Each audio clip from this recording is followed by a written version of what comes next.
got me sure. I was thinking this was the way to go, and you put up your puppet show. I say cheers to life. No, I'll be no good man's wife. Just leave me alone. I'm running the show. I'm telling you, it's my time to rise up. Live the life I'm proud of. No, you better go home. I'm telling you, it's my time to rise up. Live the life I'm proud of. So I woke up, sun in my eyes, forgot all about what I did last night. What I do remember that it was real, real nice. Talks about me are never good. I don't live like the way that I should. Oh well, I'm in for some fun tonight. Just leave me alone. I'm running the show. I'm telling you, it's my time to rise up. Live the life I'm proud of. No, you better go home. I'm telling you, it's my time to rise up. Live the life I'm proud of.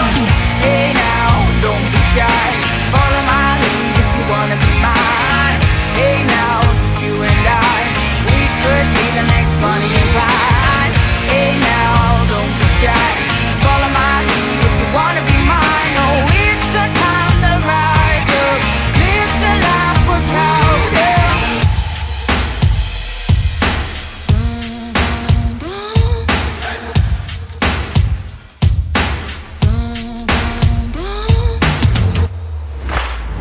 Just leave me alone. I'm running the show. Maybe I should sing that when we're doing the karaoke. Maybe I should find where I can get that song and we sing that. Hey, everybody. It's a little bit before midnight. It's a last-minute decision, and I always try to help out some friends, and that's what I'm doing tonight. Hopefully I'm helping all you out by doing something live and giving something to look at, talk about, all that kind of stuff, hang out, do my best to make it fun. So let's jump over here. Let me say hello to everybody in here. Mike Beachman, hello. Debbie Bernfeld, hello. Thank you, Debbie, for the gifted memberships on the channel 2 on the Deuce today. Thank you, Debbie, for taking a deuce. That's a sound clip. Jonathan Chong, hello. Mike Beachman, hello. Julie McCowan, welcome in. Space Mountain David of the Mountain of Space, welcome in. Jonathan Chong, I think I said Jonathan. Monorail Molly. That was Monorail Molly's help with that thumbnail, everybody. What'd you think of that thumbnail? New thumbnail I'm trying to do for these Hangouts. And Jen helped me with it. I thought it was pretty cool. James Ruford, hello. Good to see you, James. Stacy Rogers. I thought you were going to bed. Welcome in, Stacy Rogers.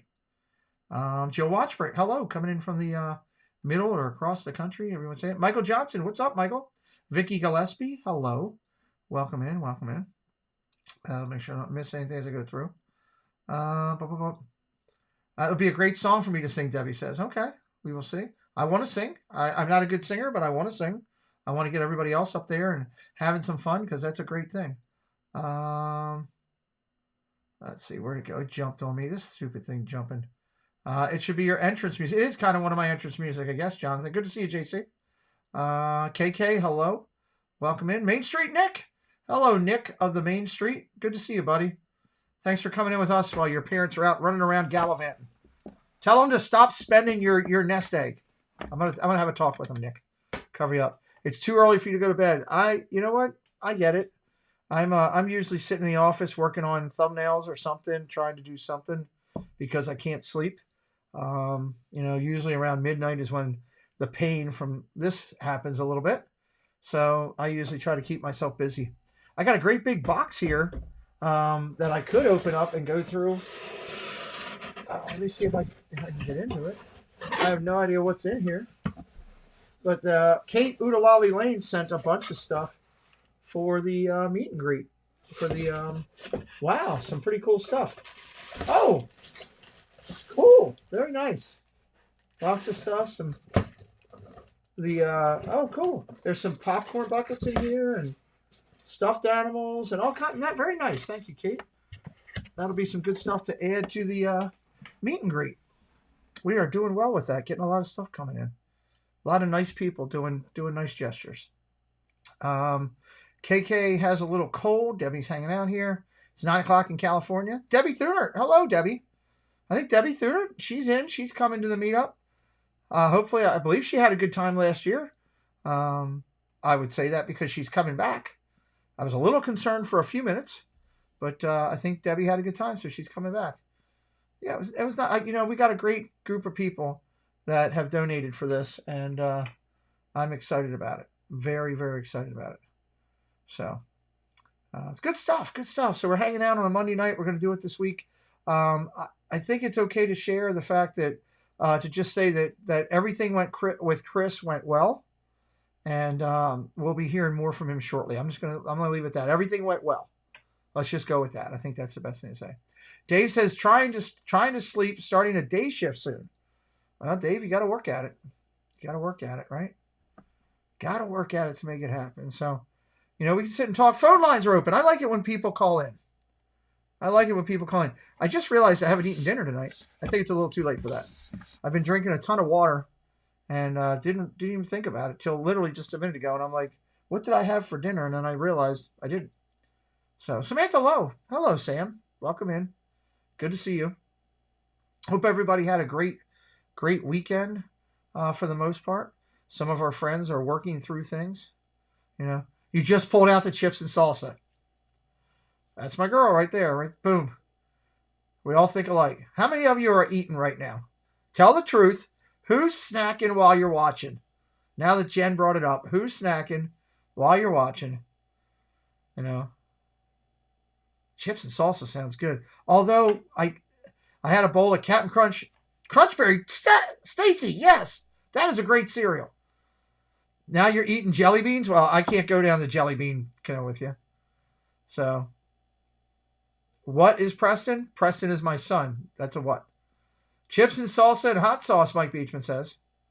I was about to get a snack before you started, so now I'll get up and get it. Yes, everybody get a snack. Samantha Lowe's having a Slim Jim. She snapped into a Slim Jim. Julie says, thank you for sharing an update on Chris. I've been thinking about him, his family, friends. He's a good man. Where's Preston? He's in bed. That's where Preston is. Buffalo chicken dip for Nick. Nice. I'm eating baked Lay's and hot Anaheim dip. That sounds good, JC. I could go for some of that. You're helping me tonight. I had and still do have a bad headache and feeling slacky. I'm sorry, Debbie. We want all of our friends to get healthy. All of our friends. Hashtag not a sponsor. Yes. You're going to make popcorn, but decide, well, now's your time. I can't make anything in there because I don't want to go in there and mess with anything. I know they had pasta raoul with ravioli with red sauce gravy tonight that Kayla made. And she came in here right when I was doing the wrestling show and said, "Hey, Dad, do you want some?" And I'm like, "Nah, I can't do that. I can't try to eat ravioli and call play-by-play. It doesn't work, especially when you're talking large ravioli, large Italian. We do the real large ones, and so you got to cut them up, and you're not, and nobody wants to see me eating a giant ravioli. I'm not even reading that comment. I can't read that comment. My favorite jelly beans are made by Just Born. They do have good jelly beans. They do. I got to be honest with you. The company makes the Peeps. I was a liaison for them with the military, Stacy. I've been up to their facility, and I stood and took a picture next to the yellow Peeps Volkswagen Bug right outside the offices there. Peeps are good. You can only eat so much of those things. That's like eating pure sugar. So, gravy is brown. Ugh! At some point, I'm going to win you over on the red gravy thing. I got to win you over on it. That's a key thing for you. Pete, I live right around the corner from you. Do you really, Stace? I was there. I was right by your house. It was like a couple years ago. It was like 6 months before I got sick. I was up there, walked through the facility, saw them making the Peeps, met with their senior leadership, talked about what stuff they were doing with the military, got a bunch of samples. The kids loved it. I brought home samples of everything. I had every color Peep at the time. I had blue, yellow, red, green. I don't know, all kind of stuff. So Peeps are good. Peeps are good. I like Peeps, but you can only eat so much. You want something really good for Easter? Here you go. I got something I can show you. This is the money shot. This is the money shot. Ready? Here's the money shot. Woohoo! That's the money shot right there. Put them in the fridge. Let them get cold. That's a good one right there. Little mini eggs. Little mini eggs. So, what's everybody up to tonight? I mean, it's late. You're hanging out. Molly says, oh, yeah, Reese's eggs. Does anybody... I've told Molly this story, so I can't let her answer. Where's Tracy? Jonathan, that's funny. Do you know why it's the best thing to do is to eat the seasonal things? Like if you like Reese's peanut butter cups, you can get the Christmas trees. You can get this.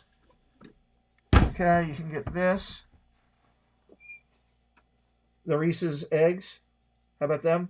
Reese's peanut butter cups, holiday, seasonal. They don't taste good with water. Let me tell you that. I don't like them with water. Preston's keeping all his drinks in here right now. All I've had is water. I don't like the chocolate with water. But the best reason to eat them is because they have to make them for the holiday season. So they're not sitting around. Preston and Amber have been keeping soda in my fridge. So that's why. That is why. I keep the candy in there. So I don't like the Reese's with water. That's why I haven't been eating those candies as much. So come Easter, I got a ton of stuff I'm going to go crazy with. So Preston also had in here the other day, if you like root beer, Preston had Stort's root beer, and he had A&W. He's gotten into a root beer kick, which is good. Anybody big into the gourmet root beers? I like them. They didn't just make jelly beans last year because there was a shortage of gelatin. They used it. They had to. They used it to make their Mike and Ike's. Oh, Mike and Ike's are good too. Okay, why is it Reese's eggs taste better than any other shaped Reese's they sell? I don't know. Does that for everybody? I like them all. I like them with cold milk. That's another good way to drink. Cold milk would be good. What else?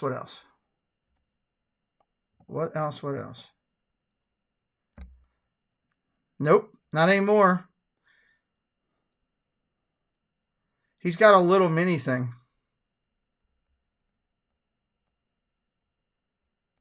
Not anymore. Neither does Amber, Jen. Neither one of them. I love them all too, but for that reason, the eggs taste better. They have Preston now has a little tabletop thing that you can put cans into. I don't know. Have anybody ever seen those little mini refrigerators that you can put on your desk? It's like that big. Preston has one of those.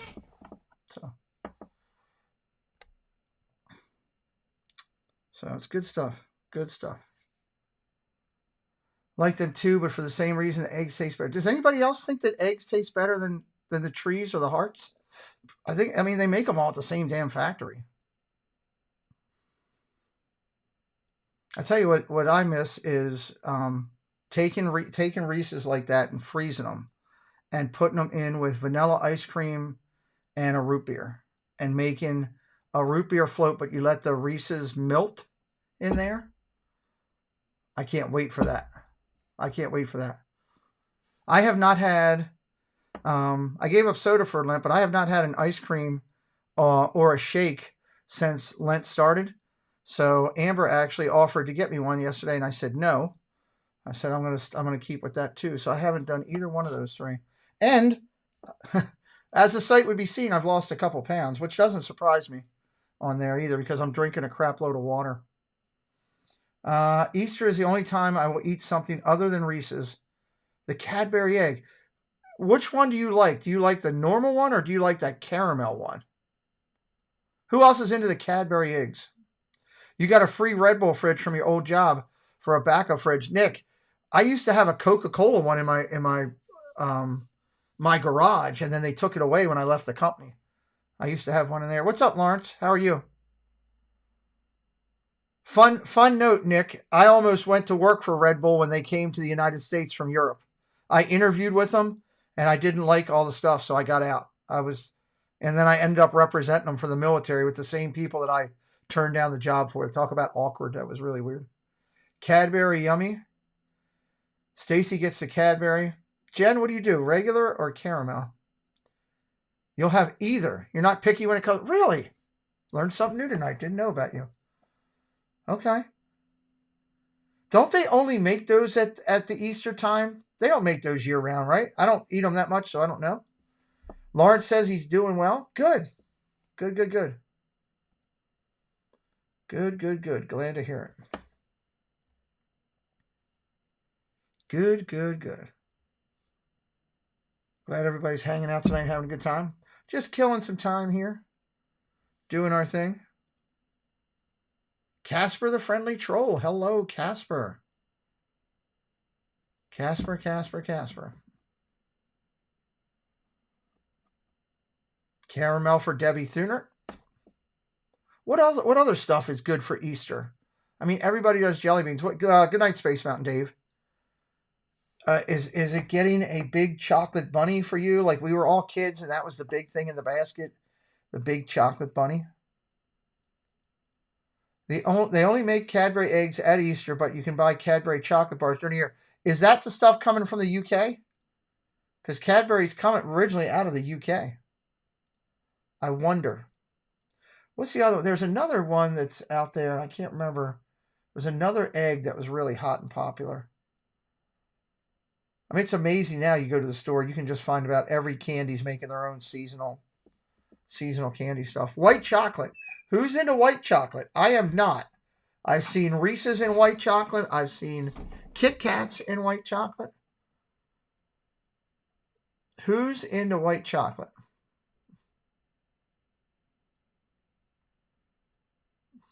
Tell me. Who's into white chocolate? Cadbury stuff we get is not the same Cadbury from England. Okay. Cool. What about white chocolate? Are you into white chocolate? That thing won't go down. I have to get Preston to fix that in the morning.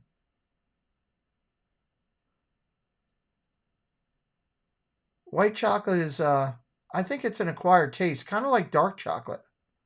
Like here, I'm going to put up a poll. Let me put up I'm getting on the poll, everybody. Starting a poll. Ready?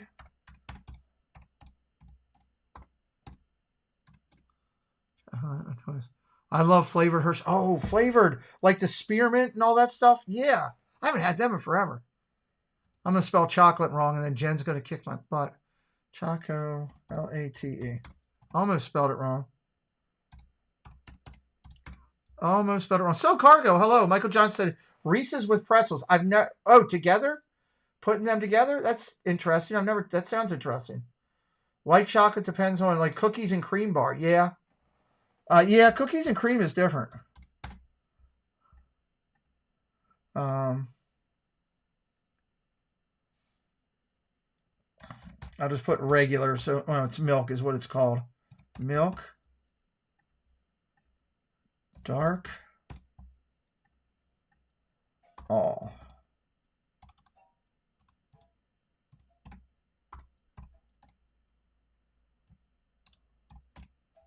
Oh, hold on. I'll get to the chat 1 second. I'm just trying to put this poll. It takes me a second. All right, there's the poll. You can vote on the poll. Get on the poll. White chocolate macadamia nut cookies. Is that the ones that come from that company in Hawaii? That company in Hawaii does white macadamia. It's incredible. So Cargo, hello. Welcome in. So Cargo says, white chocolate Twix is good. I've never had that. Peanut butter M&Ms is my favorite. Jonathan, are they any good? I was wondering about that. They've been advertising them like crazy. Gingerbread tea and Ritz crackers. That's something interesting. You know, we've been talking about this. I'm just going to throw it out right here.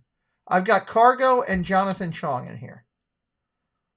I would love to do a show on the Triple C's. We've talked about this. It was not my idea. This was, I believe, Jen's idea, as it was.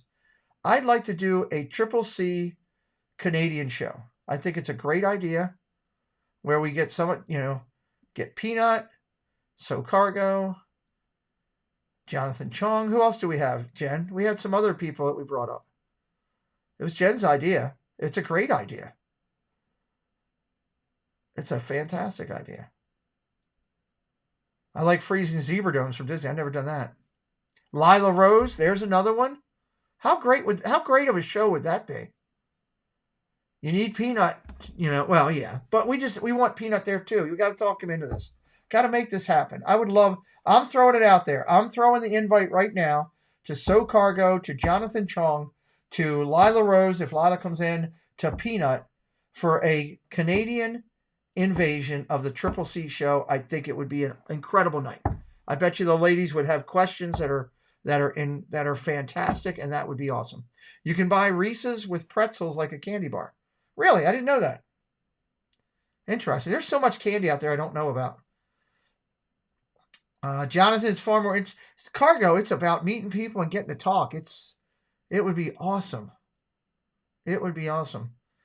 Spaceship Ears. Hey, John. I finally made a late night stream, which is ironic since it's prime time here. Hello. Good to see you. I was thinking we could put Peanut on screen, but blur him out, and he could use his voice changer. I'll take whatever it takes to get him there. It's a great idea. I'd love to talk. I'd love to hear Cargo. I'd love to hear Jonathan on there. I think they're great people in our community, and that's what that show is about. The ladies have built a show about community, and I would love to see that. Daniel Barry, hello. Jason Thibodeau, hello. So I'm throwing it out there. The invitation is there. We're going to start working on. I want to start working on that. I think that would be an awesome show. Daniel Barry, chat's going great. Absolutely, So Cargo. I think it would be great. Those ladies are doing a phenomenal job at that Sunday show. And to get to know more people from our community like yourselves, that would be awesome. That would be awesome.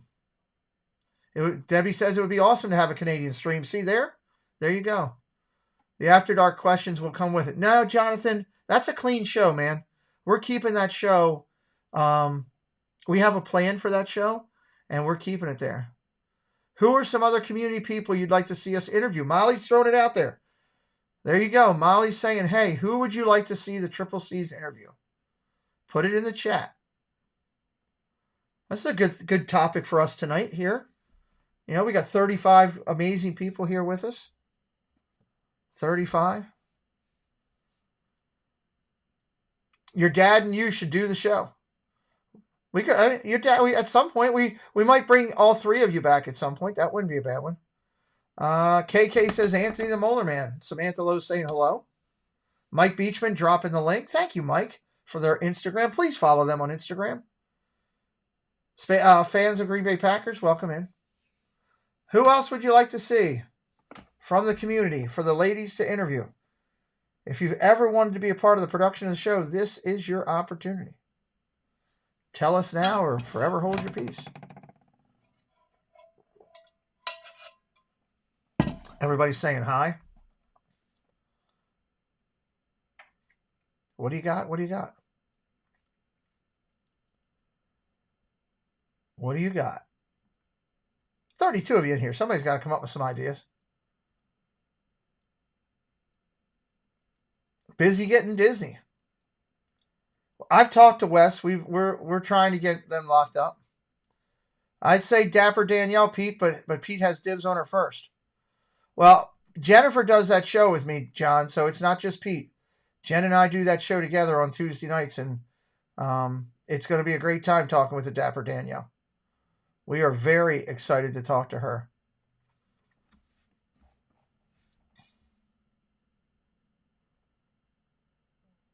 Very, very excited.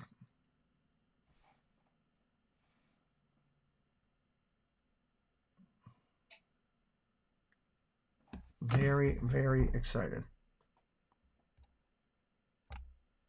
You can't wait for that was a great idea to get her to try to reach out to her. And I was very ecstatic about that. very ecstatic. And we've got some great shows lined up. This Tuesday starts it with Joel tomorrow at 8:30 tomorrow night. You need to be ready to rock because it's going to be a great show.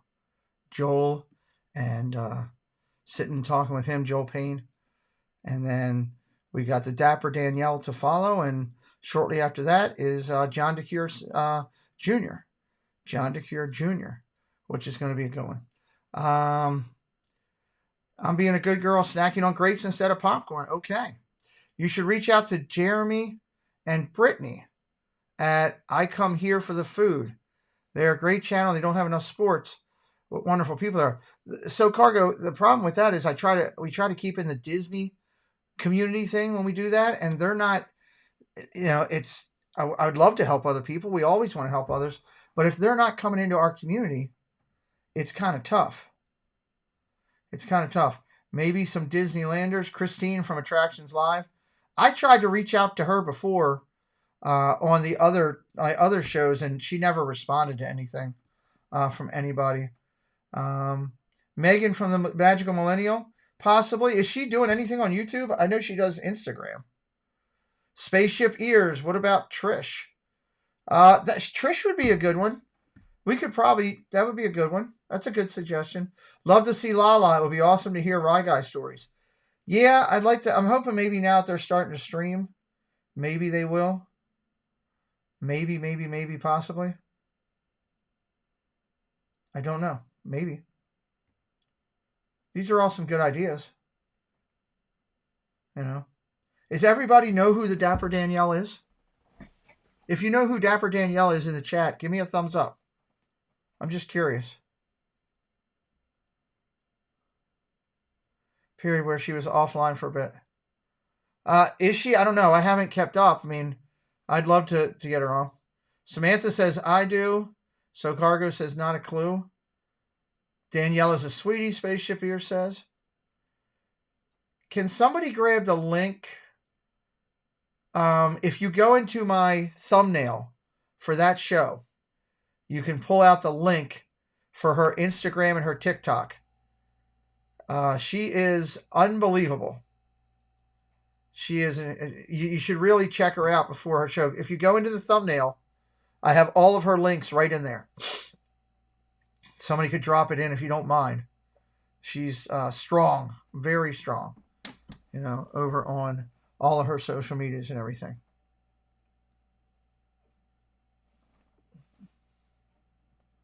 Check her out.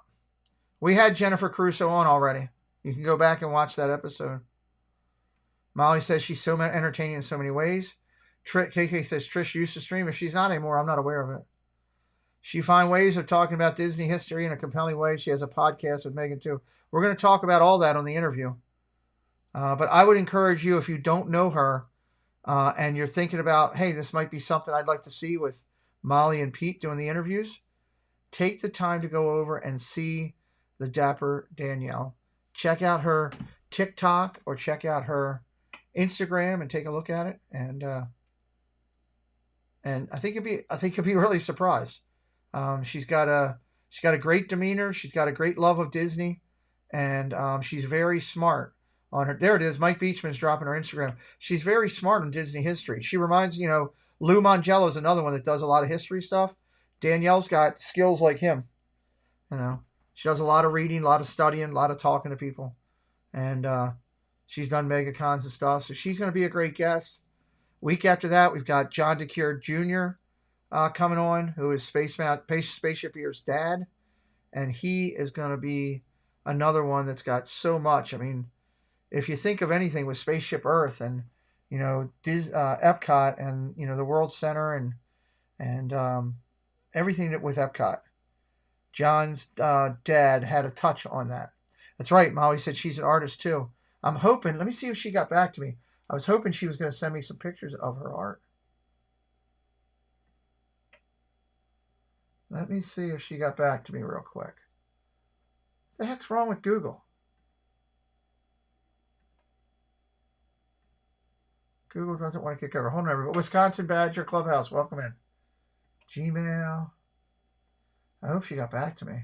That would be awesome.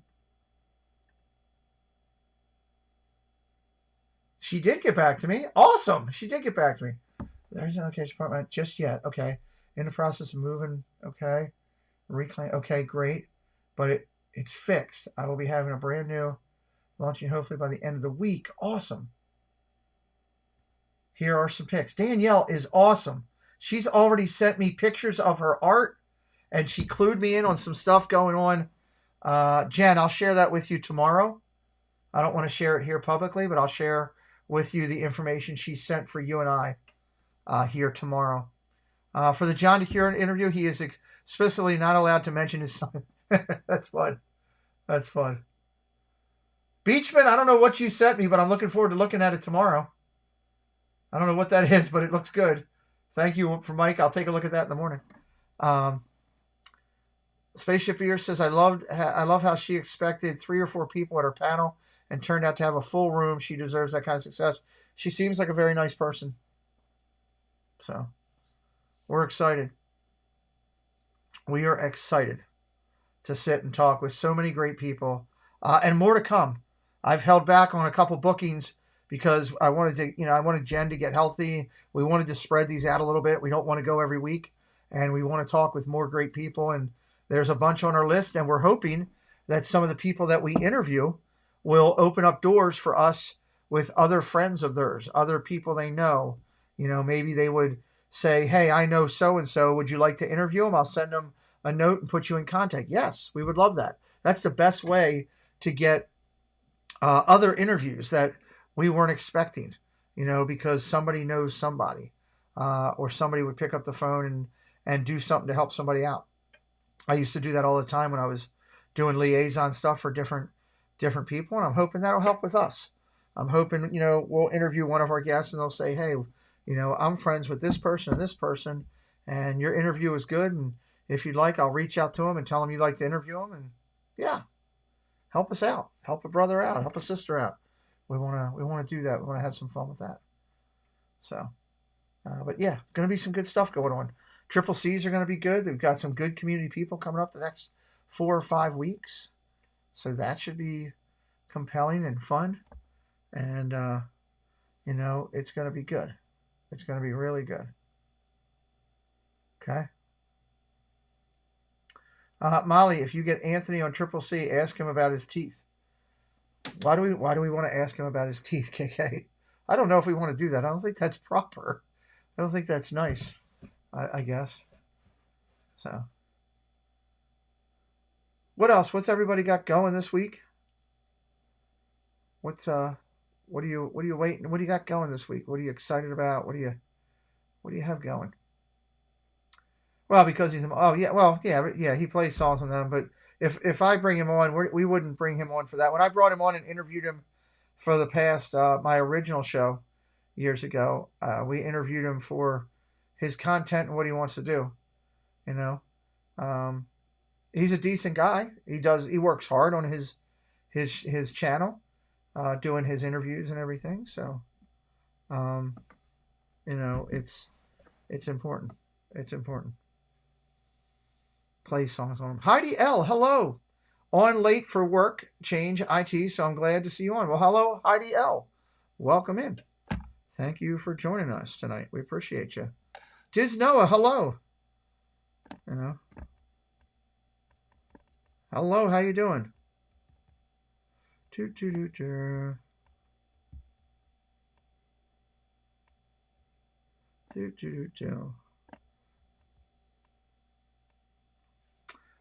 2 weeks till your next trip. You're excited for that. Awesome. Everybody saying hi to Noah. Everybody saying hi to Noah. Welcome in. Did everyone vote in the poll? Molly wants to know. Molly wants to know, did everybody vote in the poll? 39 votes. We can get more votes than that. We can get more votes than that. Only 39 in there. Milk chocolate in the lead. Dark chocolate second.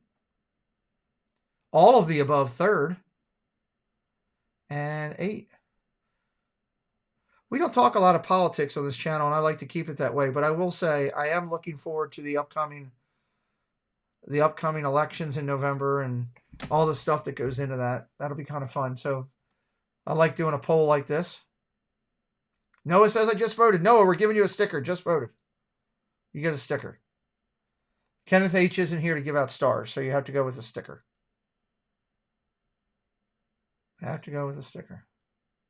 42 votes. Well, I'll let it go for another minute or two. But I expected milk chocolate to be in the lead. I really did. I mean, that's what everybody tends to love, right? I'm just not a dark chocolate fan. Kenneth is a good man. Kenneth is really doing a lot to try to help and support a lot of people in the community. Yep.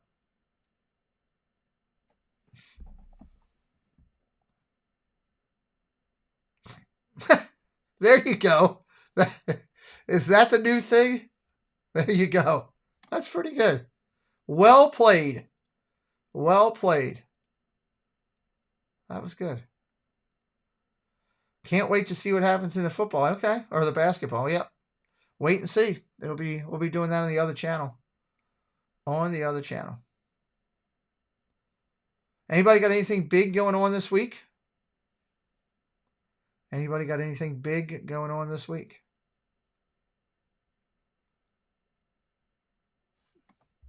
Maybe we should create some type of emoji sticker. I don't know, something like that. We've got a lot of good emojis. What's your favorite emojis? Mine's Roger Rabbit and Jessica. What's your favorite emojis that we've gotten there for all the people that are members right now? Obviously, the ladies, the 4 ladies of the Triple C have their own, so I know that's going to be one of their favorites. What are the people that are in here that are members? What are your favorite emojis right now? Stacy Rogers is all about the no pants emoji. Jason Thibodeau, wow, the no pants emoji is getting some heat right off the top.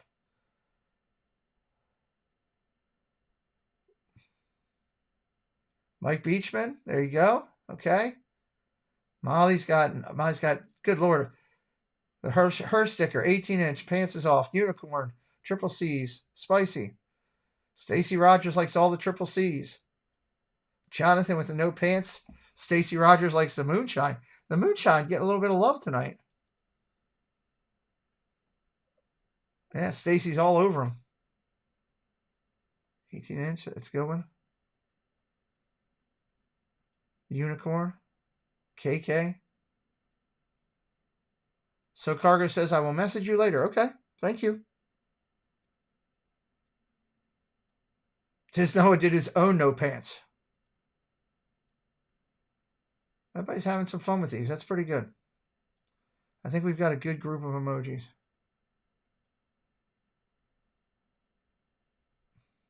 Good group of emojis.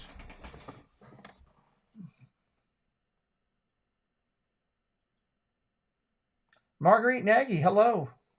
Welcome in. Thank you for joining here late night. Tight end was fun because it was naked butt, but it's even for football. Really? Molly says, gotta love the soldier. Yeah. You gotta love the soldier. We are building an army. Are we not, Jen? We're building an army.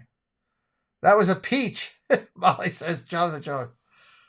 Good to see you, Marguerite Nagy. Stacey Rogers says, hey, no, I got your back. Debbie Bernfeld loves the 18 inches. Jonathan getting a little naughty. Well, it was a peach, but... Well, I mean, I didn't mean to say butt. I was saying butt like a terminology, not butt like actual butt. So,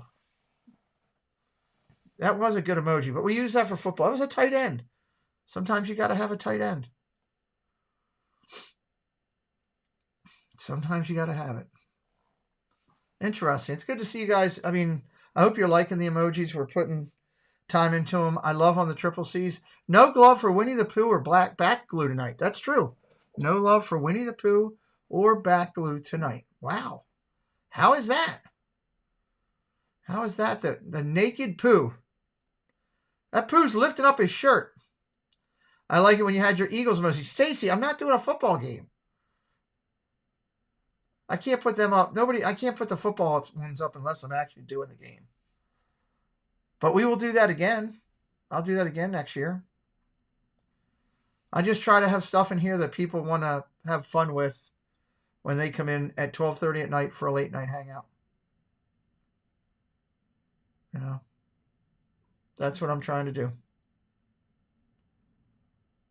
That's what I'm trying to do. Understand that, Pete? I was just saying, that you like him. Okay.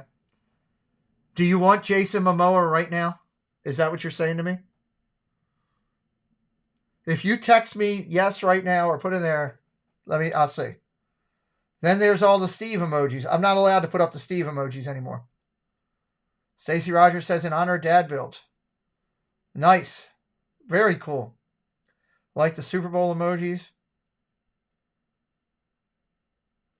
I just haven't put it in there.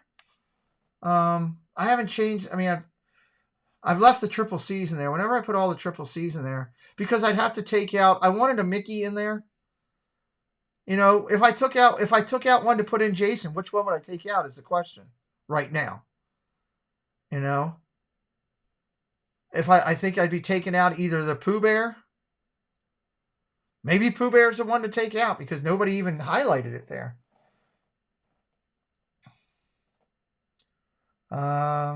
Stacy says, Monoramali, did he just ask you if you want Jason Momoa right now? Is that even a question? No, I did not ask her if she wanted him. I said, tell me the thing. I guess it would be Pooh since no one likes it. Put a Merida in honor of Kelly. I don't have any Meridas. I don't have any Meridas at all. Hold on. Hold the phone. Stacy Rogers says, I prefer the naked Jason Momoa. Well, Molly's not feeling that good. So right now, when you're not feeling good, you get what you want. That's the way I always did things. That's the way it was in my home when I was raised. That's the way it was. So you get what you want. Because that's the way to do things. Emojis. Spicy emojis. In the spicy emojis. Oh, boy.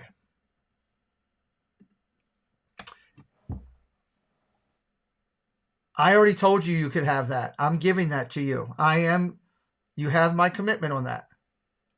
If you missed it earlier tonight, I committed to that I will show Molly the videos of me. Hey, Mar in Memphis, the videos of me in the wrestling ring. And I will show her the Jerry Springer video. Yes.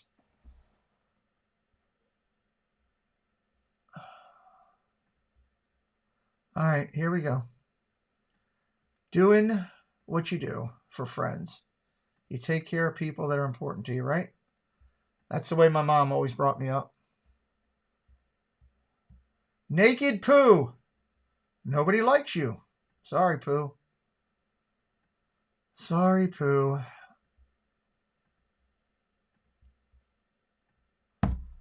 Okay. Refresh. Refresh, refresh, refresh. Refresh, refresh, refresh. Flushing the Pooh. That's good. That is Monorail Molly right there. Flushing the Pooh. Jill tried to go back there. She's talking to Jill. Mar says yay from Monorail Molly. Mar coming in saying hi to everybody. All good. You just like Momoa more? Okay. Okay. I may be sick, but my brain still works. There you go. You are right about that. I don't mind being the puppet on the string.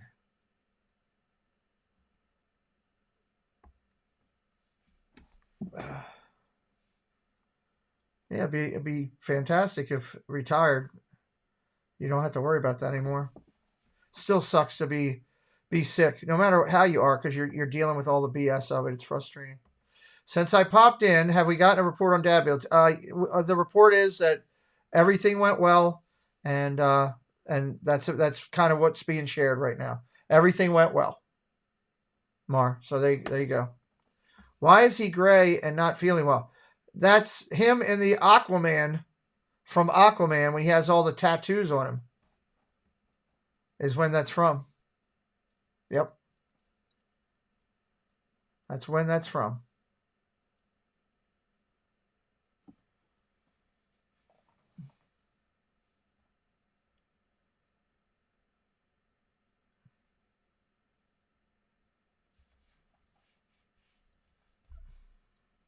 That's where that's from. It's a good one.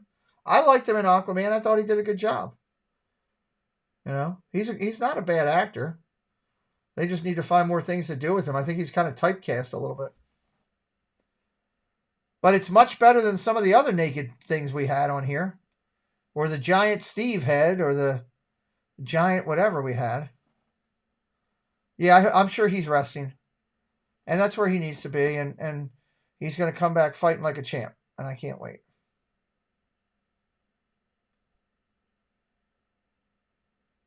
Molly says because he has a great body. He was good in Dune, but he played the same kind of character. Yep. So Cargo says she never saw it.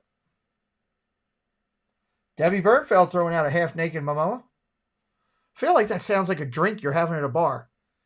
Yeah, I'd like 2 half-naked Momoas. Well, one of them on the ice, one of them on the rocks. Seems like that would be sounds like it would be a thing. I don't know. Don't know. So, Easter's getting close. Summer will be around the ball. Maybe that would be the meetup drink. That's between you and Amber. That's between you and Amber. Whatever you decide is what it'll be. I know she's really excited about it. That's all I know. Really excited. We got a bunch of people in here that naked Momoa on the rocks. Wow. That could end up being the name. I could see that happening. We got a bunch of people in here that are coming to the meetup, and if you've paid your deposit, you're in. If you're still planning to come for the day, you better get with me, because we are on a numbers tack now with the size of the rooms we're getting and everything. And it could be a situation where once we get to a certain number, that's it. And I would hate for you to call me the day before and say, hey, I want to come down for a day and just do the bowling thing, or I want to come in and just do the party. And I have to tell you, no, you can't do it, because we'll be over the fire code, or they won't, let us, because, they'll charge us an excessive amount. So it's, when you're dealing with large groups like this, you don't have the autonomy that you do when you're going out to dinner with a group of 6. It's just totally different. Jason Momoa, he does have pants on. I don't know if he has pants on or not in that thing. Don't know. Pete, do you have an idea of how much it will cost if we come down for just the cocktail party? Yeah. Hold on.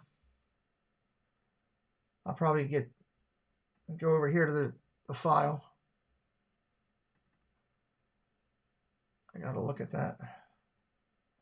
All right, in the file. It is for the Friday night. Friday night, it would be $115. It's $115 a person for Friday night only. $115. We hope you can work it out. We want friends there. We were able to get Tony and his lovely wife are coming in. We were just able to lock that down just the other night. I was very happy he reached out to me. I was able to check it out. And Tony and Martine will be coming in. Friday is the ball game, and Saturday is the cocktail party. Yes. Saturday is the cocktail party. Did I say Friday? If I did, I apologize. I'm so focused on it from the last couple of years. We had to make a change this year. So I apologize if I said it wrong. You know why? Because I still have it listed in here on Friday. That's why. I'm glad we said that. Let me go in here and change this right now. Because when I set this up originally, we were doing Friday. Saturday. It's now Saturday room and food. Saturday karaoke. Thank you for that reminder there, everybody. O's game, bowling, everything else Thursday on them. So it's a great list. Cargo, if you're just coming in, I'll give you the list of people that'll be joining here. Myself, Monterey Molly, Angela Minter, Chris Dad Builds, Debbie Bernfeld, Paul Engel, Stephanie Keel, Gene Fitzmagic, Tina Saliba, and Jason Saliba. That would be T. Marie's Place and Flipper's Pool coming down with their family. Dave Stragan's coming in. Jill Watchbrick and her husband Michael will be there. AJC Amy, Jennifer Caruso and her husband Ron will be there. Movie Mania Nick will be in house. Joy Sanudo, Justin Sanudo, and their daughter Peyton will be here. Karen Cook, Big Matt, and his mom Irene, and they will have, I believe his cousin last year, Jen, that came in. I forget their relationship. You might remember. AAA Sparkles and her fiance will be here. Oodalali Lane Kate will be here. Casey's Corner of the World. Sparkly Pink Diamonds, Regina Erie, and her son William will be joining us. Jay Nashville and Jay's daughter will be coming to the baseball game alone, just the baseball game. Murph will be here, and his wife Tammy will be here. Zippity Doo Doug and Belinda, his wife, will be here. Joey, JSA Creations, will be here. Joey D. Susan Silva's coming in. Space Mountain Dave, Debbie Thuner joining us that night. Julie Young will be here with Nick, her son, I believe. And then David T will be here, and his spouse, his wife Judy, will be here coming in. Spaceship Ears will be coming. Tim Rempel. Greg Papalukas and his wife Janice. He's been in a lot of our streams lately. Bill Darty and Lynette, his wife, will be here. That Bill is the gentleman who does all the dugout mugs with me. Dugout mugs with me. Who else? What am I missing? Potentially on the list, Disney MUK and Rob UK. They've paid their deposit, so I'm hoping they're going to fill it out and be here. Simba 2 is coming. Steve Browning and his wife Mary T. Wells will be joining, and they've got 2 other relatives joining for the baseball game only. Candy Mom will be here, and her daughter Reese. Kelly the Mickey Bunch will be here. Preston will be here. He told me to put him on the list. He'll be here. Tentatively, Disney Connections, Robin Mel, and Tommy Corner Sports and Claudia. Ross and Found is coming. Jeanette, Sebastian, the Crab. Tentatively, Nick and Claire from our amazing guest the other night from Nick and Claire will be here. And then Tony Watts will be here with his wife, Martine. So that's a good one. Oh, there's something on there. So that's good stuff. Yes, Tommy and Claudia. He told me the other day that they were planning on coming. So as long as he has the funds in by the dates that are due to that we lock stuff up, it'll be good. There's 76 people on that list right now. 76 people. Pete, did you know that you're double streaming the KU game? What are you talking about on double streaming the KU game? I don't know what you mean. I have no idea what you mean. Dun, dun, dun, dun. Oh, I see where that popped up. Let me fix that. That should be gone.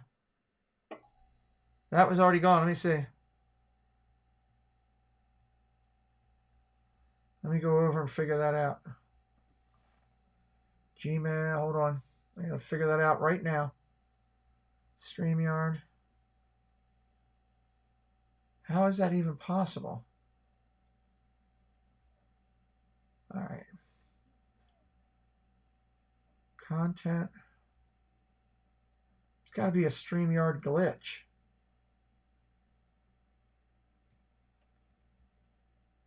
Bear with me for just a second. That should not be over there. Actions.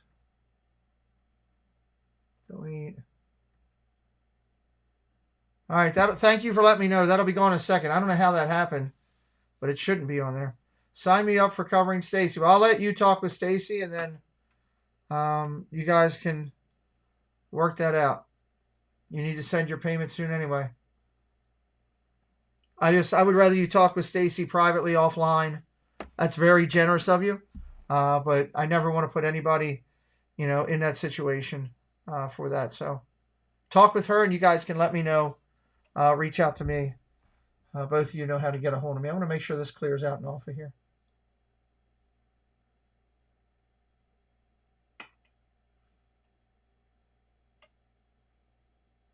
Hopefully it will. Hopefully it will. It'll be nice. There's a lot of people there maybe you haven't met on that list. There's a lot of people maybe you'd hope to meet for the first time that you're getting to.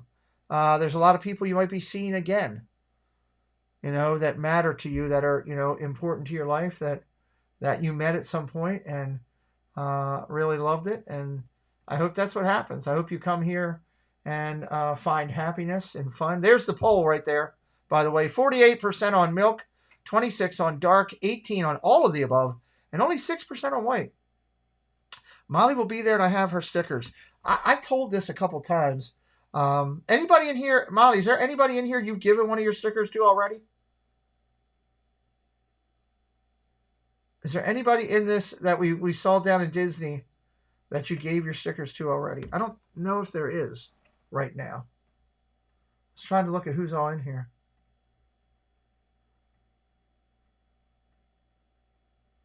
If you want to know what Molly's, can I tell them what your sticker is? Am I allowed to tell them that? Or are you keeping that till you meet people? I just want to be respectful to Jen. KK says I might try to come in 2026. Okay, we haven't even got 25 together yet, but great if you can come in 2026. I love the fact that people are doing it. Molly says sure, so I have her approval. I didn't receive any stickers from you, Molly. Well, Debbie, you'll definitely get one when you see her in August. So to me, it's always cool when you see people go through what we all go through in this YouTube thing. As you go out there and you go from being in the chat to being a personality to then doing some social media content to then having something that you can grasp onto that is yours that you can share with people. So, it's really cool. And the fact that like Jen did her logo, right? And you guys should know, obviously you've seen it in the, you've seen it in there. Oh, let me pull it up here. I think I'll pull up here. So there's her logo right there on the screen, right? This one right here. I'll do this for a second. There's her logo, right? So Jen had those made into stickers. And they came out really good. And for a great price. She was really good about it. A lot of times you don't get a great, you have to pay out the arm and leg. She didn't have them in December, but I had them in January. I put one aside for you for sure. So she got you, Deb. Yeah, everybody that's a member, drop Molly's emoji into the chat right now. Pete, I don't know how many years you will do it in a row, but I hope that you never hesitate to reach out to me for items because I'd love to do it. Well, thank you, Cargo. We appreciated your support last year, and I know you said you're going to support this year, and I can't wait to hear what that's going to be. So Molly's logo, guys. Thank you, So Cargo. Great, very grateful. Very grateful. We couldn't do this stuff without generosity. Molly had those made into stickers. It's the coolest thing when you get to see somebody hand out something that they're very proud of. And to me, her logo is her. Everybody knows it. And but it's really cool. They look great. So if you're coming in August and you haven't, oh, did I just shut that out? I shut out the wrong thing. Damn it. If you're coming in August and you haven't met Molly yet, or you met Molly and you haven't gotten a sticker yet, guess what? What's the deadline for the events deposit? Might still come if I can get off work. Nick, here's the deal. I've got to know like ASAP for the numbers, but the April and May deposits are due, and once those deposits are in, we are done. I'm not accepting any more people. I can't. So I'd love to have you here. I hope you can get off work. I asked your mom about you when she sent her deposit in, and she said she wasn't sure. I was like, I hope it would be great for you to come up. Brother, would love that. So Cargo says one day she wants to meet Debbie. Spaceship Ear says, I want a sticker. I'll put it next to my Kelly pin. Debbie's talking with Stacey Rogers. Great events lined up, for it. everybody should know about it by now. We've been talking about it since we're blue in the face, but an Oriole game, a cocktail party with karaoke, and a social media corner that's going to be incredible and fun for people to get out there. It's going to be bowling. It's going to be there's going to be dinner at a incredible Mexican restaurant. That's going to be fantastic. It's going to be dinner or a breakfast brunch right there. It's just there's other things to do. If you have the people that are coming that have paid their deposit, they have been given the link to the private part of our website with all the information. And that's because they paid their deposit. So, it's a great thing. We have a great website that Jen has done a phenomenal job with, working with me on that. 99% Jen working it, me 1% me giving information and helping. She's done a great job. And on that website are other things to do while you're here, because there is a little bit of downtime. So there's time for you to go to the casinos. There's time for you there's 2 casinos around here that are fantastic. There's the Babe Ruth Birthplace Museum. You could go see where Babe Ruth was born in his little museum. There's the Inner Harbor, which everything is down at the harbor. There's shopping, there's food, there's the aquarium, there's all kind of stuff down there. We've got that highlighted on the website. We've got the B&O Museum highlighted on the website.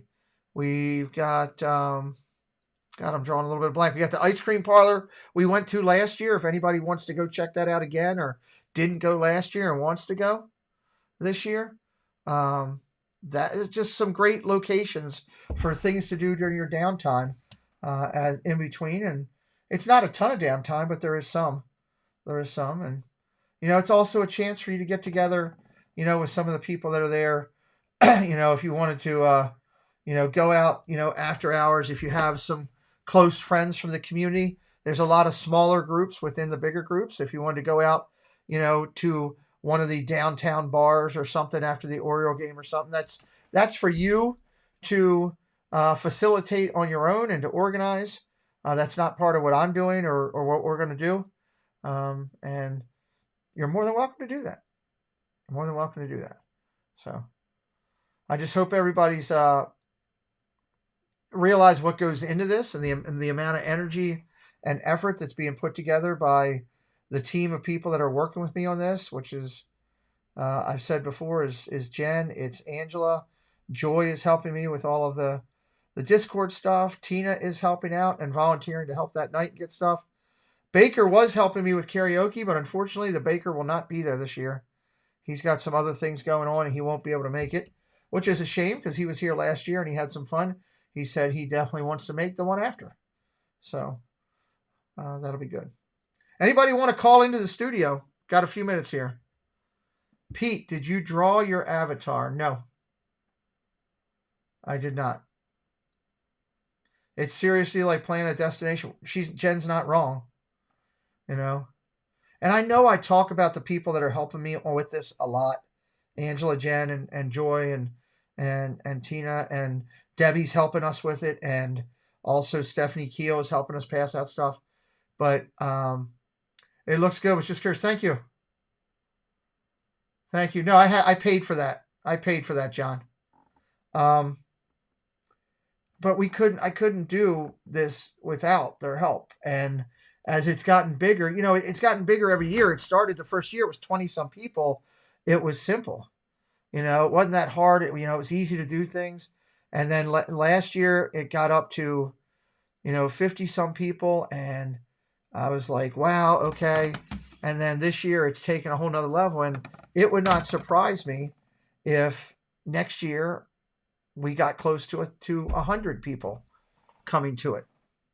And that's pretty impressive considering the fact that we're not doing this in Orlando.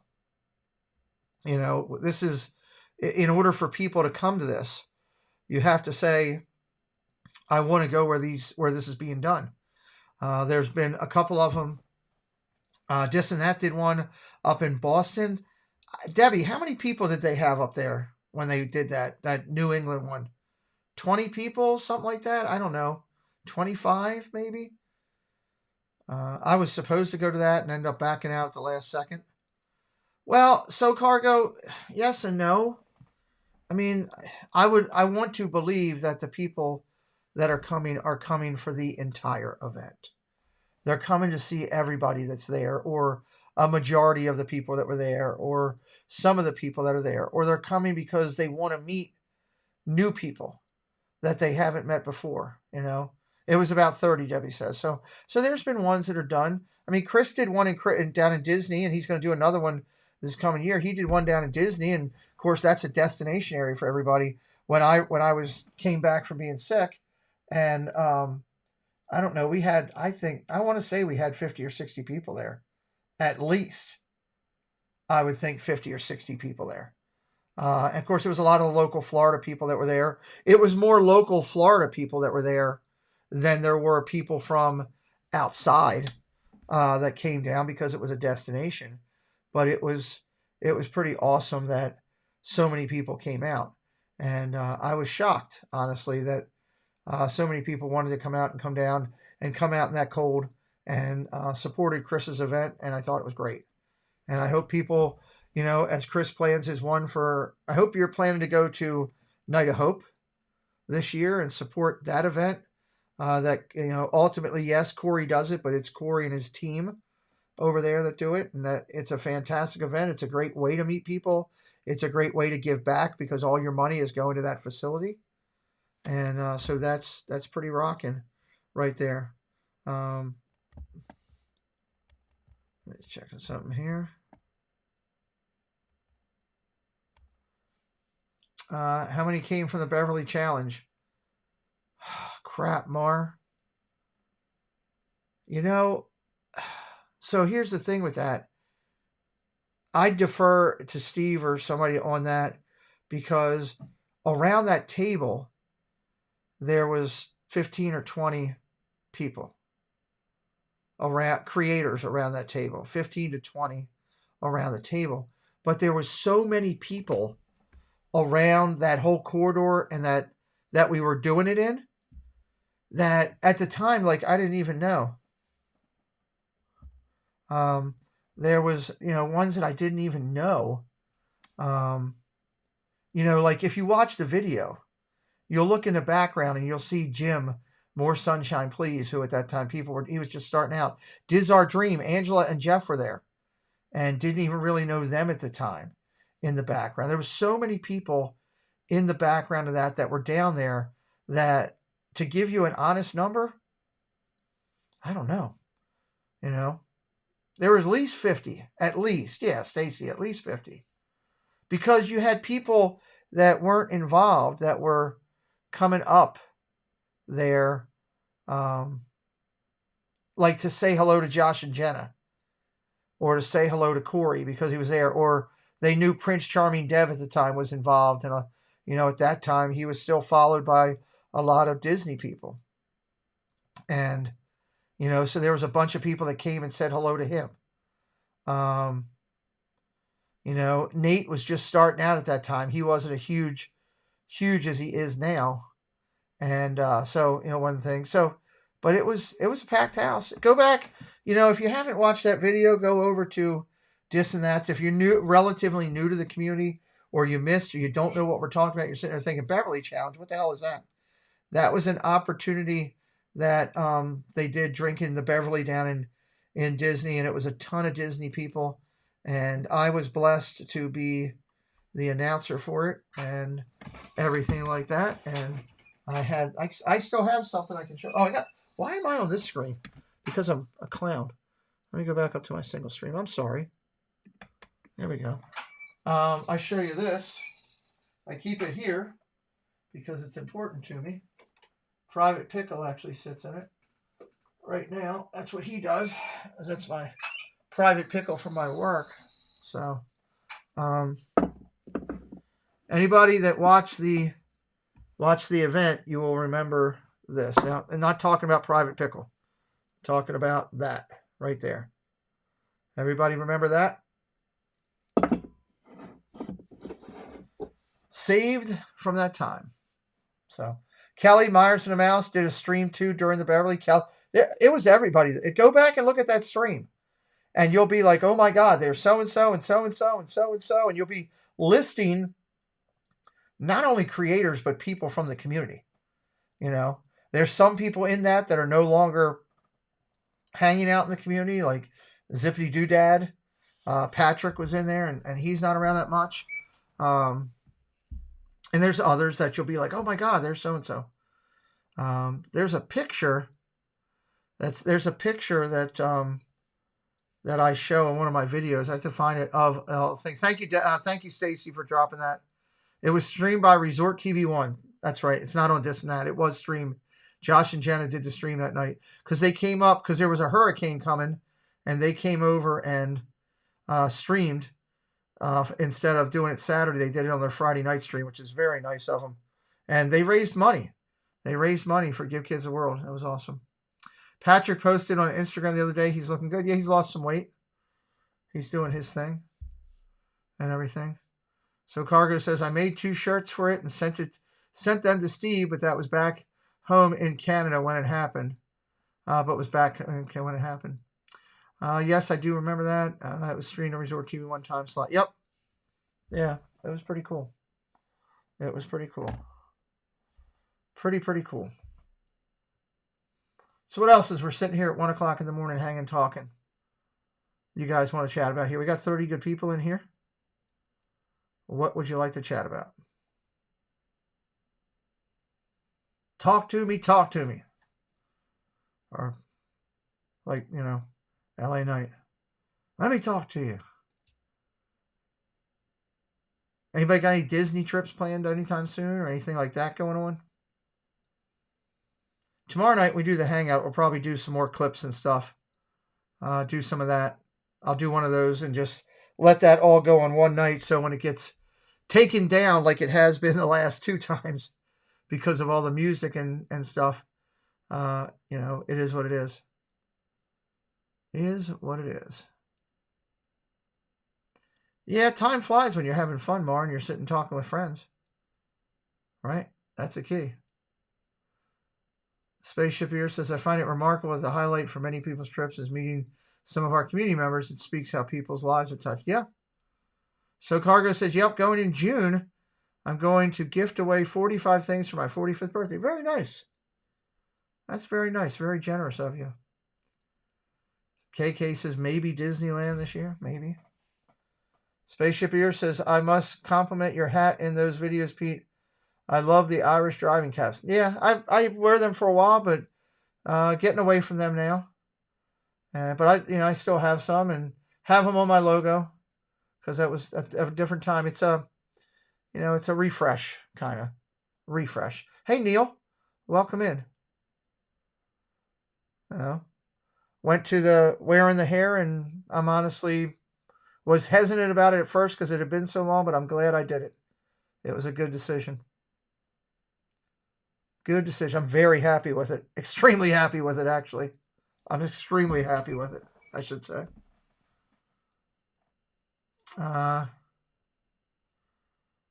Everybody saying hello to Neil. Welcome Neil in. Welcome Neil into the house. Good to see you guys. Neil's always sending me some music and things to listen to, which is awesome. Molly says your hair looks good. Thank you. It's unique. It's a good feeling to go back in time a little bit, and I do feel the refresh was good. I was nervous about it at first. When when you've done something for 20 years of your life and that's the way you did it all the time, and and you change, you wonder. And thank you. That means a lot, Jen. Mar says she likes the new hairstyle. Thank you, Mar. I'm just trying to be me and trying to live my life as best I can for the next 30 years. That's 30 to 40 years is probably what I got. Average live time on this earth, and I want to make the most out of it. And, part of the way I'm doing this, part of the whole thing of, dropping a little bit of weight and doing the walking that I'm doing and doing the other things, some of the traveling I'm doing to prove to myself that I can do things. I did something. Neil says, the hair is perfect. A new Pete trademark. Thank you, Neil. I haven't talked about this, so I went traveling. I'm not going to say where I was, but I'll just tell you what happened. I said to myself, I want to try to. I've done planes where I take direct flights, and I can do them great. I can get in and out of the airport now much better than I did before doing this by myself. Okay. But I decided one day, I said, I'm going to test myself. I'm going to change planes and see if I can do it.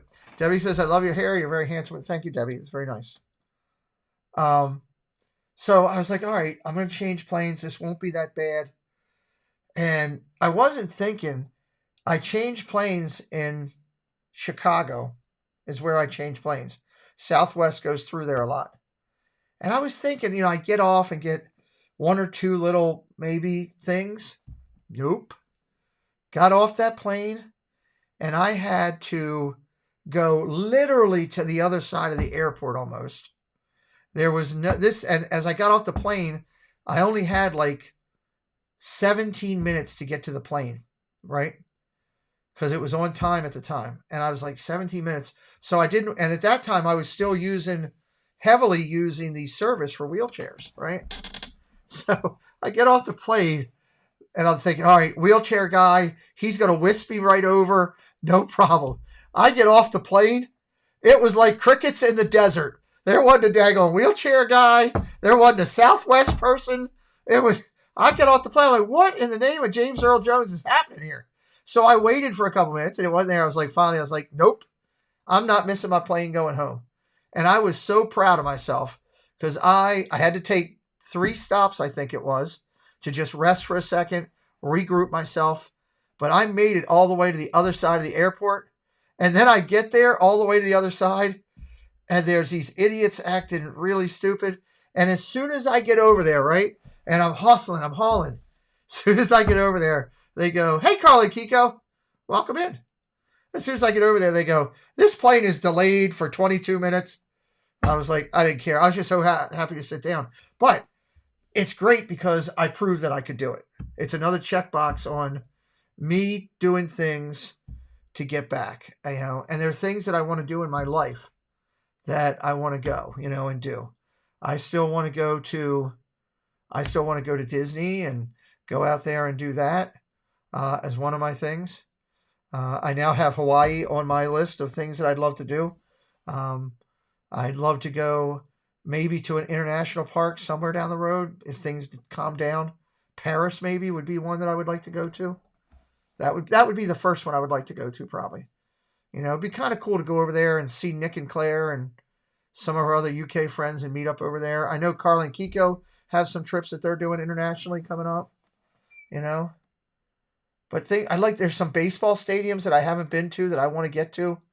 Wrigley Field I've never been to. San Francisco's I've never been to. So there's some of those that I want to do.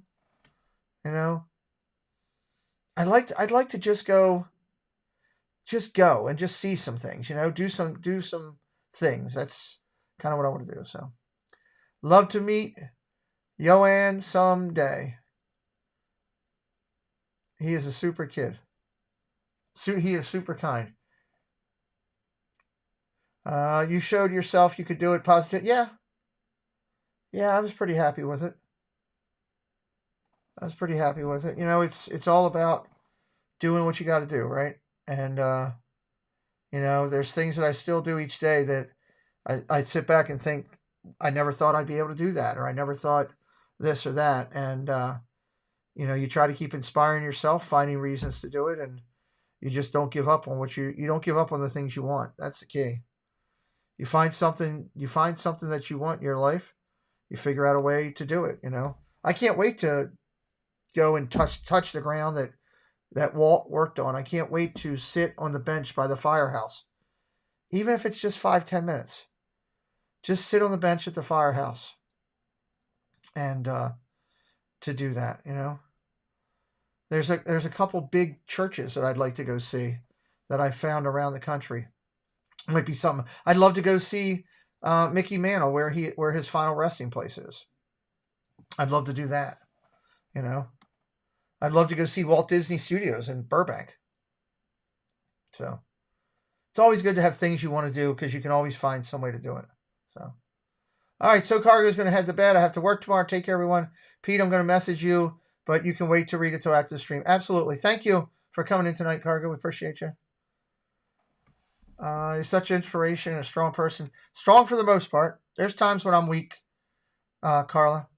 And we appreciate you having you in our lives and happy to be a part of this channel. Well, we appreciate you and wish you guys were coming this year, but I fully understand why you're not. And, you know, it is what it is. Everybody's got things going in their life, you know. Pete's coming to Graceland. You know, we drove by there when we took Kayla. I wish it would have been open, Mar. When we took Kayla to Texas Tech, we drove directly right in front of Graceland on purpose. And it was cool. The gates were closed. It was late in the evening and it was past the time. But yeah, that's somewhere I'd love to see at some point. You know, I like music and stuff like that. I like music. So I went by the Rock and Roll Hall of Fame recently. You know, at some point I'd like to go in there and see that. That's kind of cool. I still want to get to the Football Hall of Fame. I've been to the Baseball Hall of Fame. That was awesome. You know, walking in there and seeing Babe Ruth's jersey right in front of you when you walk into place, man, that's something. That's just a wake-up call of, wow, here's history right coming into your face, you know. But yeah, things that I'd like to do. I'd like to do more of the Smithsonian's too down there. I did them when I was younger. I think I'd like to hit that again at some point, you know. Who wouldn't want to see Arthur Fonzarelli's jacket one more time, you know, or the set of Friends one more time or something like that. So you need 2 days to do Graceland correctly. It's a lot of walking. You know, you want to take your time with most of these things. You know, the great thing is you can see a lot of this virtually now, you know. Archie Bunker's chair. Yeah, Archie Bunker's chair's in there. Abe Lincoln's hat. Yep, Chris saw that recently. All those things are really good. So it's, you know, there's so much down there that you can find. If you like history, you know, if that's something that's on your thing, like going to the Ford's Theater where Abe Lincoln was shot, that's a really cool thing. Is Bill Clinton's saxophone in there? I thought that would be in his political office or his thing. I wouldn't mind going to see at some point in my life some of the presidential libraries, maybe, and some of the presidential graves where some of the presidents are buried. I wouldn't mind doing that. That's something that's been on my thinking of things to do. That would be really cool. Dorothy's ruby slipper from the Wizard of Oz. I think one of the original ones are in there. Yeah. I think one of the ones that are in there. I think they are.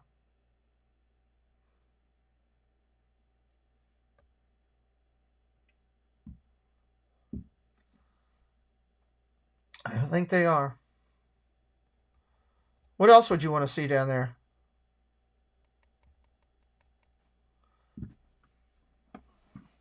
What else would you want to see? Anybody want to call in? Anybody want to do a call in real quick? If you're call in and chat with us for a second. Julia Child's Whole Kitchen's in there? Really? I didn't know that. I had no idea about that. No idea about that. Yeah, I mean, there's so much to do down there. You got the air and space. There's a spy museum. There's a spy museum down there.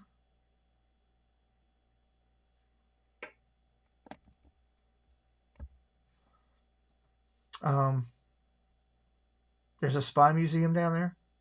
If anybody wants to call in, let me know. I'll open up the lines. I really like the Bureau of Engraving. Surprisingly interesting. Natural history, Jason says. Yeah. There's I love history, and I'd love to, things I want to do. Tell you the things that I love to do. I'd love to get to the age, I think I can get my IRA, my 401k and everything. I think the way it's set up, I can get it without penalty at like 62. I'd love to get that and just make a list of, okay, here's 10 things I want to do, and just go do them. Find the most economical, and it doesn't have to be, it doesn't have to be where you stay at the most expensive hotel or anything. Make it fiscally smart, and just go and do that. That's what I'd like to do. Jeffrey, what's up? You did watch Raw. Good for you. You didn't see the Spy Museum. It's down there. That's what I'd like to do at some point. I think would be really cool. To just, go spend some time, take your time, see some of the things, just have fun, Go and see fireworks where you've never seen them before or something, Stuff like that. That'd be all kind of cool. There's so much history around the United States. So much history. Let me check on something here.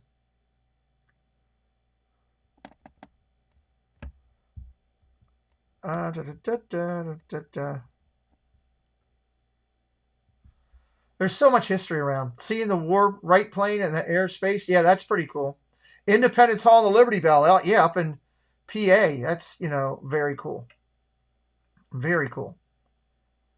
Anytime you get to see something that's part of, either history or the lore of entertainment and everything. Okay, thank you. This is very cool. I'm very proud or excited, or I've gotten to hang out a couple times, because with doing some stuff that I've done with my company and stuff, I've gotten to hang out in the Cleveland area. And I've asked, a couple times that I was up there, I asked Jen, could you show me around? And Jen took me to see the Christmas house from the Christmas Story.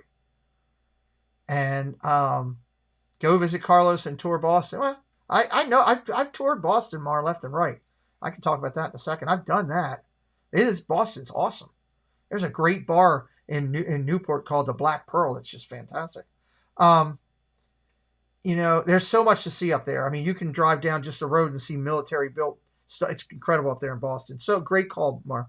But we went to the Christmas Story. Anybody watch that movie? Anybody? If you're a fan of that movie, give me a thumbs up in the chat. If you're a fan of that movie, The Christmas Story, give me a thumbs up in the chat. I'm curious. I'm sure there's a bunch of you that watch it. I mean, hell, it's on 24 hours a day come Christmas. Tina and I were talking about Freedom Trail the other day. Red line throughout town, so much history. Okay. The leg lamp. Yes, Mar. The leg lamp. The leg lamp. Waiting to see. I know there's a delay, so I'm waiting to see. There's 30 people over here, and some of them got to have seen that movie. It's iconic in the Christmas lore. Jonathan says it's all about the leg lamp. You want to know the cool thing? Drink your Ovaltine. Yeah, that's a great line from the movie. That's your brother's favorite, not yours, Mar. There's a museum there, which I didn't know about. We didn't have time to stop. I know they had leg lamps in there for sale, but the coolest thing was pulling up to that house and just seeing it and thinking about the movie, and then looking and seeing the leg lamp in the window. It was just awesome. It was awesome. So when you see stuff like that from history and, or from, theatrical or entertainment, it blows your mind. You'll shoot your eye out. Yeah, the BB gun, right? There's so many things from that movie. And it's really wild. And the cool thing was, so I had only seen that. There was people that had done it on YouTube that had went there and said, oh, I'm here at the thing filming it. And I literally said, everybody talked about the bar across the street from this place. And when we pulled up, I literally said, where's the bar? Where's the bar? And it was right there. It was right there. So very cool. It's very cool to do stuff like that. The Black Pearl is in Newport. Yeah, Newport, Rhode Island. Right down by the water. That is fantastic. Jeffrey, have you been to there? Have you been there? That's a fantastic place. Expensive hotel to stay at during the season, man. That place is like $500 a night. Chris Addy went to see it, and they wouldn't let him film inside. Yeah, we didn't try to go inside. I just wanted to see the house there. So it was really cool. If you're ever in Long Beach, check out the Queen Mary before it sinks. Is that where it's docked? Is that where it's docked? I guess they do tours and everything. You know, it was really cool. I thoroughly enjoyed it. You know, and something I'd recommend if you're ever up in that area is to go check it out.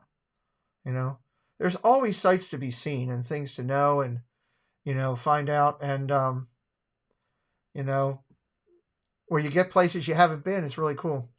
Where I live, Newport is the next town to Jamestown. Are you in Jamestown? I've been through Jamestown a ton of times, going to Newport Naval Station. Stay out of the casino, Jeffrey. No high life for you. Kelly the Mickey Bunch did go inside the house. Did they let her film?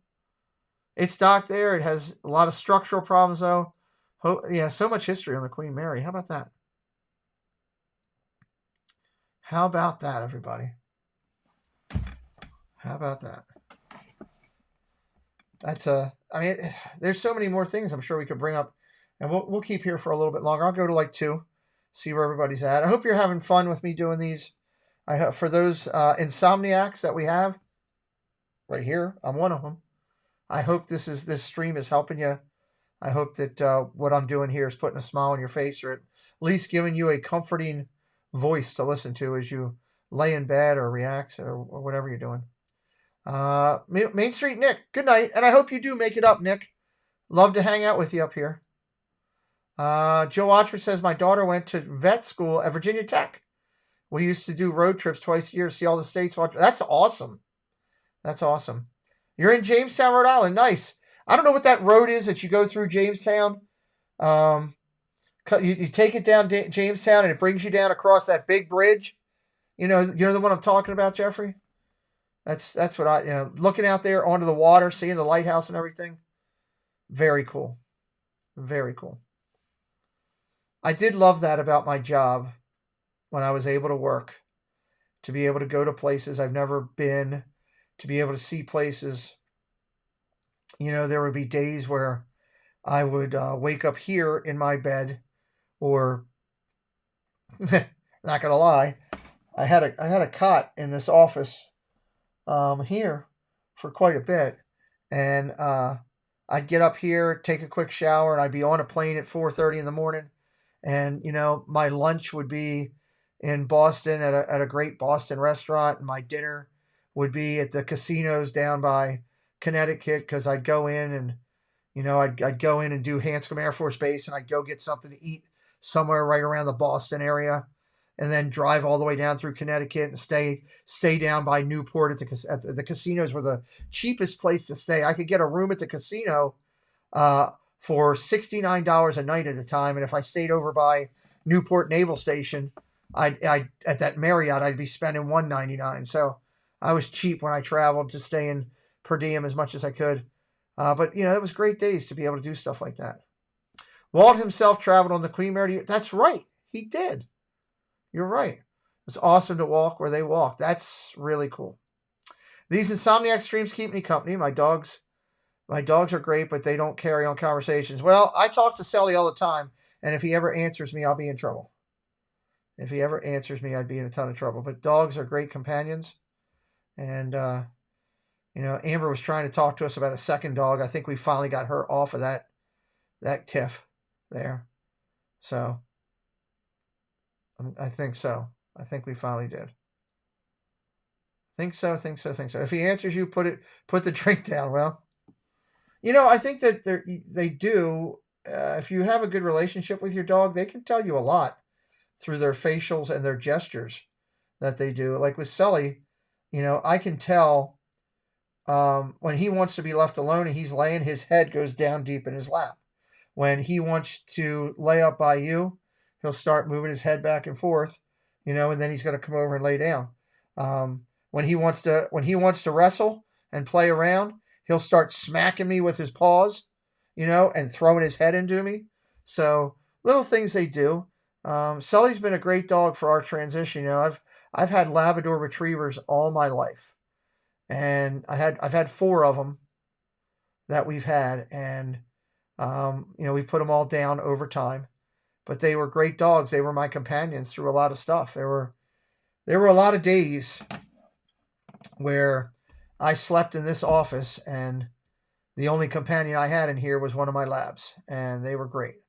So Sully's been a nice transition. Rex was the last one we put down, and it's nice to have him around. Kayla's dogs are great. They're great dogs. And Kayla has a blue tick bloodhound and a Dachshund Beagle mix. They're great dogs, but they're down with her most of the time. So when they come up here, it's like they're coming up for a visit, and they only listen to her. And the blue tick bloodhound is as hard-headed as they come.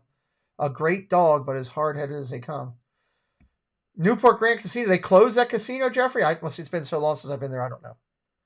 It's been 6-7 years since I've been there now. So, but yeah, just hard-headed as all get out, and just loud. That dog, when he howls, I'm surprised the neighbors don't call the police.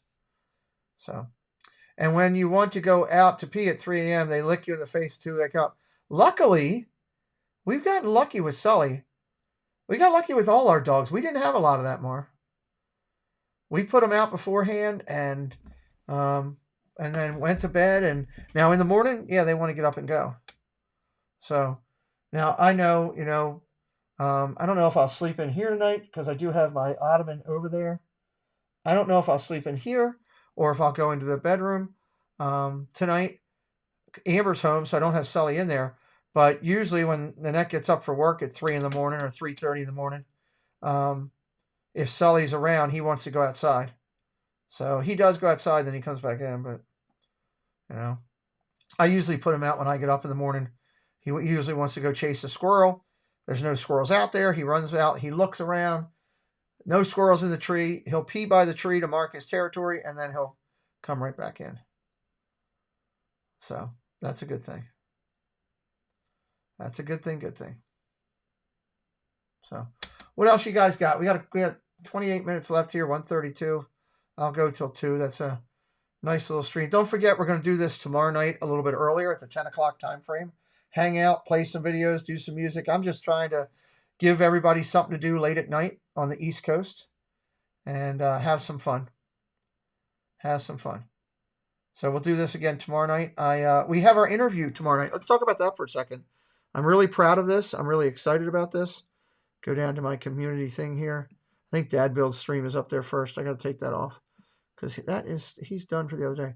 Joel Payne is tomorrow. Joel Payne is tomorrow at 8:30 p.m. Monorail Molly and myself. This is a incredible collaboration that I'm able to do with Jen and co-broadcast with her. Disney Dialogues, connections with the Magic Makers. This concept came to be, and I'm so happy we did it again. And that is us with Joel down in Florida when we got to meet with him. And you're going to get to see some of his art and hear some of his stories. And, it'll be just like the last interview we did, I believe, when we did it with Gary, where you sit back and you just let the amazing, incredible talent you have in front of you talk about what they've done. At 8:30 tomorrow night, you want to have your butt in a seat somewhere where you can pick this up. Or if you can't, you want to put it on the reminder list and watch a rerun. Mar says, your last interview was superior. Thank you. I was so proud of what Jen and I did with Gary Wolf. I thought it was fantastic. Sorry, Stacy. I hope you're okay. That picture that's in there, right there, you see Joel is holding a piece of art, which he signed, and he put a special surprise note on the back of there. The recipient for that will be part of Dad Build's fundraiser at our August event. It'll be one of the things that'll be in the group so that every time you bid $10, you'll get a chance to be a recipient of this giant lot. And that is one of the key pieces that's in there. Another key piece that's going to be in there is a signed copy of the Roger Rabbit book from Gary Wolf. So that will be next week. That'll be at the August meetup.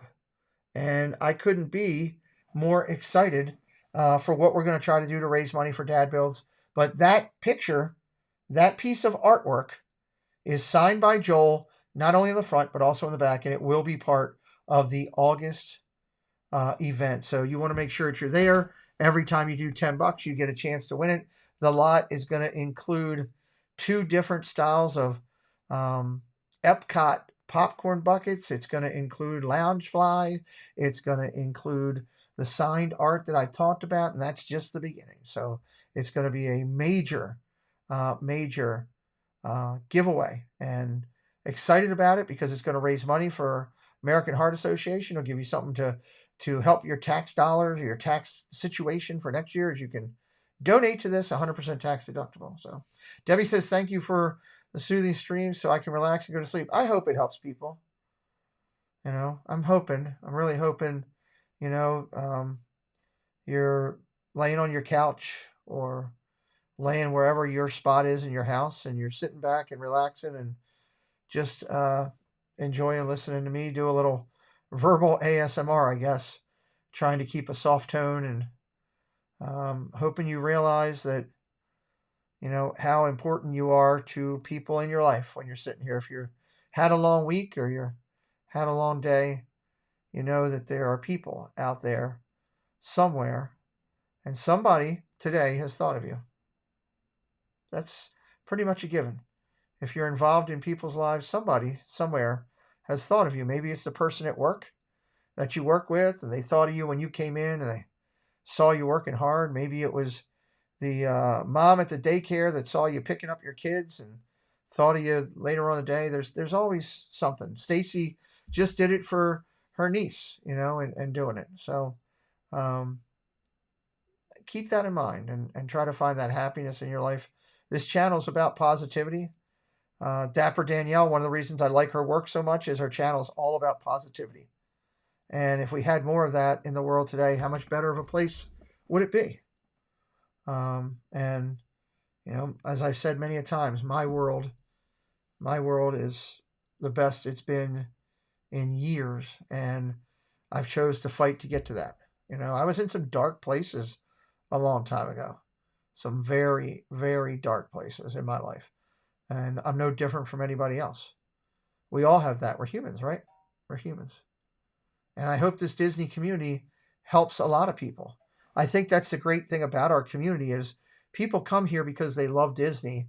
And hopefully that love of Disney and the content they find, whether it's all the streamers that go live from the park, or it's the, you got the Resort TV Ones and the Corys and the Jennifer Carusos and, so many others that go live. This is Our Dream, Mouse Talk, partner channels of mine that go live from the parks down there, Myers and the Mouse, so many others. If it's those guys that bring you the magic and help you get through the day because it's a little bit of Disney in your life, then this community is doing what it's supposed to do. If it's the vlogs, maybe it's the Big Fat Panda blogs, or the whoever, maybe it's Molly and Alan from Mammoth Club, or, whoever your favorite vlogger is, DFV, maybe it's DFV, Disney Food Blogger, whoever, that you can find the happiness in this community. I think this community as a whole treats people with much more respect than all the other communities I've been in. And I've been in hunting, I've been in fishing, I've been in baseball, I've been in football, I've been in sports galore, I've been in military ones. And I think that people are treated on average with more respect here than most. We're all broken in various ways, yet this community heals so much. True. Yep. I did that for my friend earlier, Stacy, talking with Stacy. That's good. I think one reason I became a good mod is because I looked at taking care of the channels. I mod for, I protected your nieces and nephews. Stacy, that's a beautiful thing to say. And it's nice when people can do that. And I think this community allows us to do that. It never in this community, I have no problem saying this. When I first started in this community, when I came in because of Lou Mangello, is where I started. That's how I started. I was into Disney, and he was doing his Wednesdays I don't know if anybody follows Lou Mangello or knows about him. He was doing his Wednesdays. He had just started his Wednesday Facebook Disney things, and he would have somebody on, and they would talk Disney. And I found him one day by accident. Okay, started listening to him, and kept putting in my chat, trying to get my name read. I ain't gonna lie, I was that guy, putting in the chat. I hope he reads my name. I hope he says my name. When we first did it, I was that guy. Yeah, and then he wasn't live one Wednesday. He took it off. And I was like, well, there's got to be somebody else doing this if this guy's doing it. And I found a link for Resort TV 1. And I went over and found Josh. He wasn't with Jenna yet. And he was just doing some stuff getting started. And I was like, well, who's this guy? And I checked him out. And, I remember the one thing. He said hello to me. And I was like, well, this guy took the time to say hello. I had to step away for a few minutes, but I'll be listening. Okay, Stace. And so I started following Resort TV 1, and that's kind of where I found things, kind of like a lot of other people. But when I did that day, and I'll never forget, I was sitting in my living room. We had a brown sofa.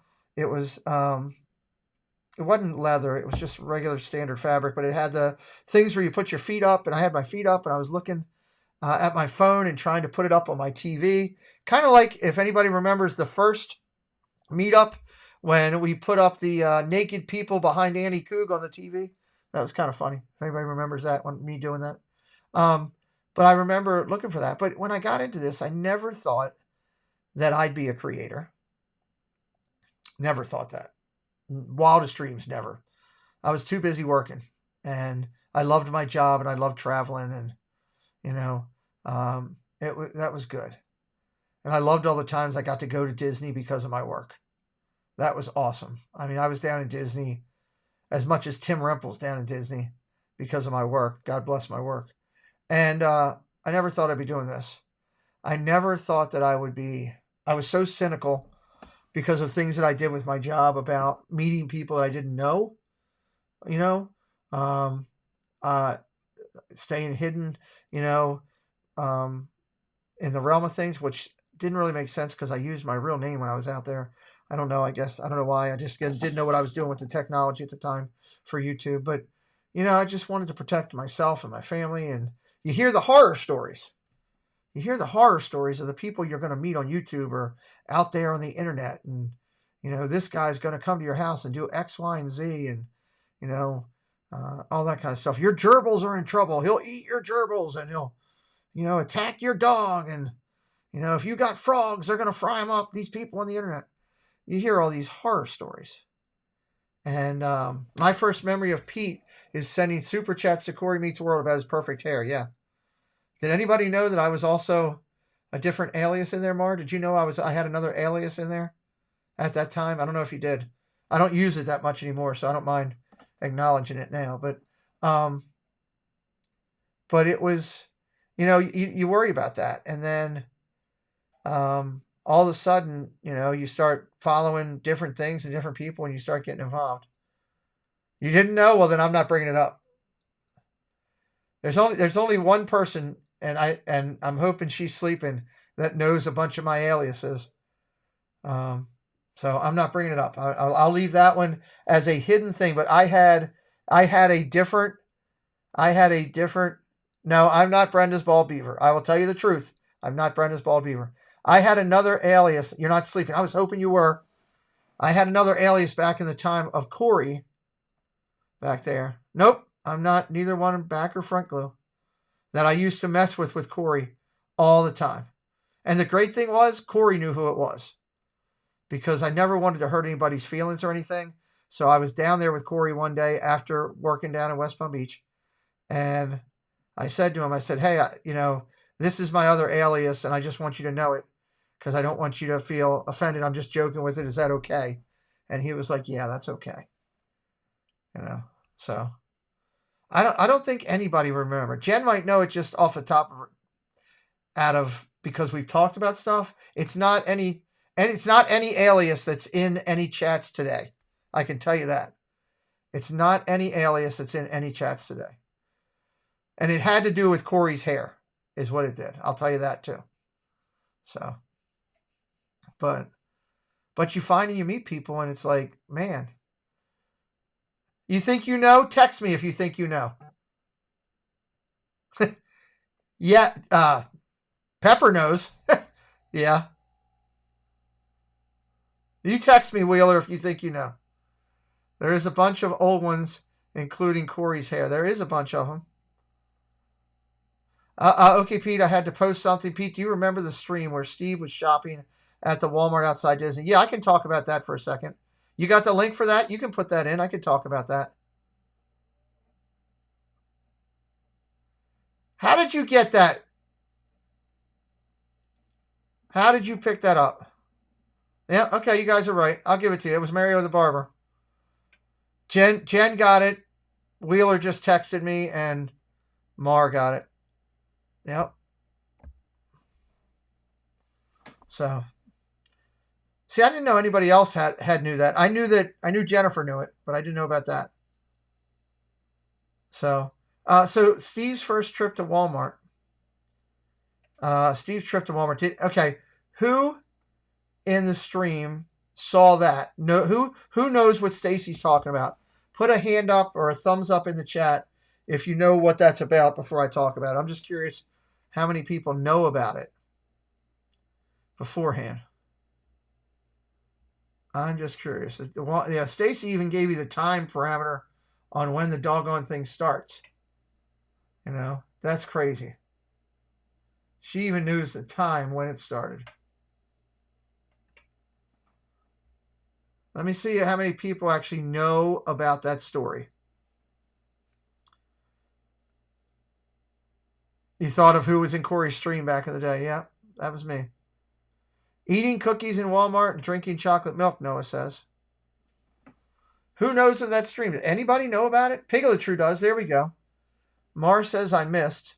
You at least got to answer me if I'm talking to you. Otherwise, I'm just talking to this private pickle thing right here in front of me. That's the only thing I'm talking to. Jen says yes. Jason says no. Does Noah says yeah. Do I need to get this pickle and get him mad? Do I need to get private pickle mad at you? Jonathan says yes. So, okay, so there's a couple that don't know about it. That's good. I didn't want to just tell a story and everybody already knows about it. So the story behind it is Steve was down in Disney. Mike says I put thumbs up. Yes, okay. And Debbie Burnfield. Steve was down in Disney, down there, and whenever Steve went down to Disney from Indiana, he had to go get, and I hope I'm saying it right, Pup-Tarts, P-U-P, Pup-Tarts, and he had to get a toaster because he would buy a generic toaster, and then, he would get some other things that he wanted for his room. And I forget who he was going to stay with on this trip. He was meeting somebody, and that's just, I don't remember all that. But so he said he was going to Walmart, right? Well, there's only 2 big Walmarts down in there, right? And he made the mistake of giving one clue in there by accident because he talked about he told us what resort he was going to be staying at, and they didn't have stuff, right? The toasters are all left behind. Yes, there's always extra. You get a toaster in the room if you stayed where Steve stayed. So he made a mistake of saying, I think he was like at All-Star or something like that, right? And he's like, oh, I'm just going to go out down the road. Well, I knew he wasn't going over to the one, like going toward like Kissimmee. I knew then that he was going to the big one, which is right down there from International Drive. And so I was like, all right, if he's going there. So, oh my God, I got to go back and rewatch that stream. So this and that guys were live. Steve was on with them, but he was, showing himself a little bit on camera and stuff. I figured out where he was, and I knew what he was wearing because I could see him on stream. So I started calling the store. And I figured it out, and I got the phone number, and I started telling him. I first told him that when I called a couple times. I said, look, my son is loose in the store, and, he's got some issues, and he's extremely, Steve was eating, Shep was getting Steve to eat cookies. out of a package. And Steve had a drink there. And I said, here's what he's wearing, and he's roughly this age, and this is his description. And if he's eating cookies, he's severely allergic. Stuff can happen, right?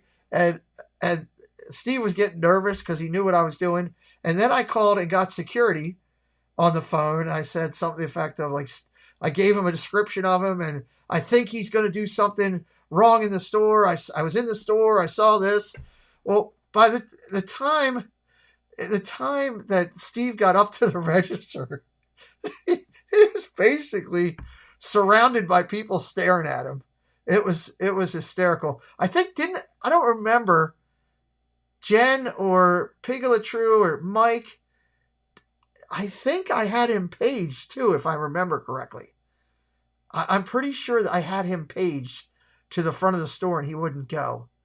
I remember a lot of that. Some of it's a little blurry because of the coma, but I got to go back and watch that video. I'm glad Stacy put the link in here. I'm going to go watch it tomorrow. But I think I had him paged, if I remember correctly. So I know that he was extremely, extremely nervous. Like, so that became an epic stream. Stacy does. She has, her links are sick. She puts in times and where you can find it, and she has links saved for stuff that it's crazy. Mike, I got to give Mike credit too. I'm not going to take credit away from Wheeler. Wheeler finds things too. Nutter butter cookies are the ones that look like peanut butter shells with the butter inside. I don't think he was eating those though. I don't remember what cookies he was eating, but I remember Shep, was it Shep or Dave? I think it was Dave getting Steve to put his head into the refrigerator to go through the milk to figure out which one he was going to get, and everything. And they were trying to get him to go in the freezer behind there. It was a lot of good stuff back then. It was a lot of fun stuff during that time. Fun stuff, And if you think back now, for those of you that have been in the community quite a bit, you think back now to all the people you've met, all the lives you've crossed. I could tell you right now personally, I would, if somebody came to me and said, I'll give you $1 million to give up all the people you've met in this thing, or you can live a happy life and have these people and all these memories. Money is not everything. I'd love to be a millionaire. I got money in the bank, not a millionaire, but I got money, but I would never give that up. The friendships I've made through this whole thing, the memories that have happened, the Disney stuff that has happened in the 16 years or whatever that I've been going to Disney, and 16, 17, 18 years, whatever it is that I've been going to Disney, maybe more. It's probably over 20 actually. It is over 20 because I have to go back all the way to softball and everything. It's well over 20 now. But the people that I've met down there and the relationships I've made and the memories that I have from so many different things, I'd never want to give that up.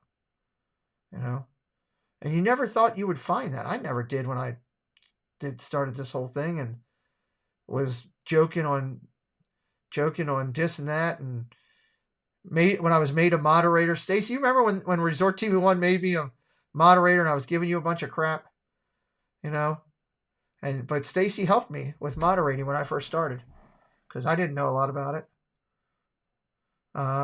Kelly Myers got scared a bit when he was in Walmart once, knowing what you could possibly do. Oh yeah, Kelly never tells me when he goes to Walmart. He never tells me. Never tells me on purpose because he's terrified of me doing that. It's only fun to do it when somebody's live. So it was a great stream. But the relationships are fun. The times that my kids have had with all these people in the Disney community, seeing my kids down there, meet them and have fun and all that kind of stuff. Sure, you want to call in, Stacy? Go ahead and call in. Absolutely.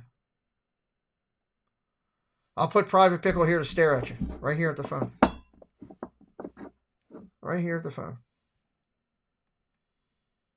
Dun, dun, dun. Yeah, it was all those memories, Preston in the tequila bar at 12:45 in the morning. Preston in the bar over at God, what was that place we went to? Ale House. Preston in the bar at the Ale House at 2:45 in the morning. And Preston was like, this was Galaxy's Edge. What, Stacy? When did Galaxy's Edge open? What year?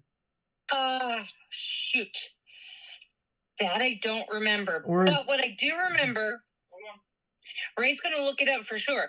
What I do remember is I believe the stream where Steve was in Walmart was right before Galaxy's Edge opened. It was. I think he flew down the day before everybody else. Yeah, it was right before Galaxy's Edge opened up. Noah says it was August 29th. So 19. So Preston's, 16 now. So was it 5 years off? He was 11. He was 11 closing all the bars.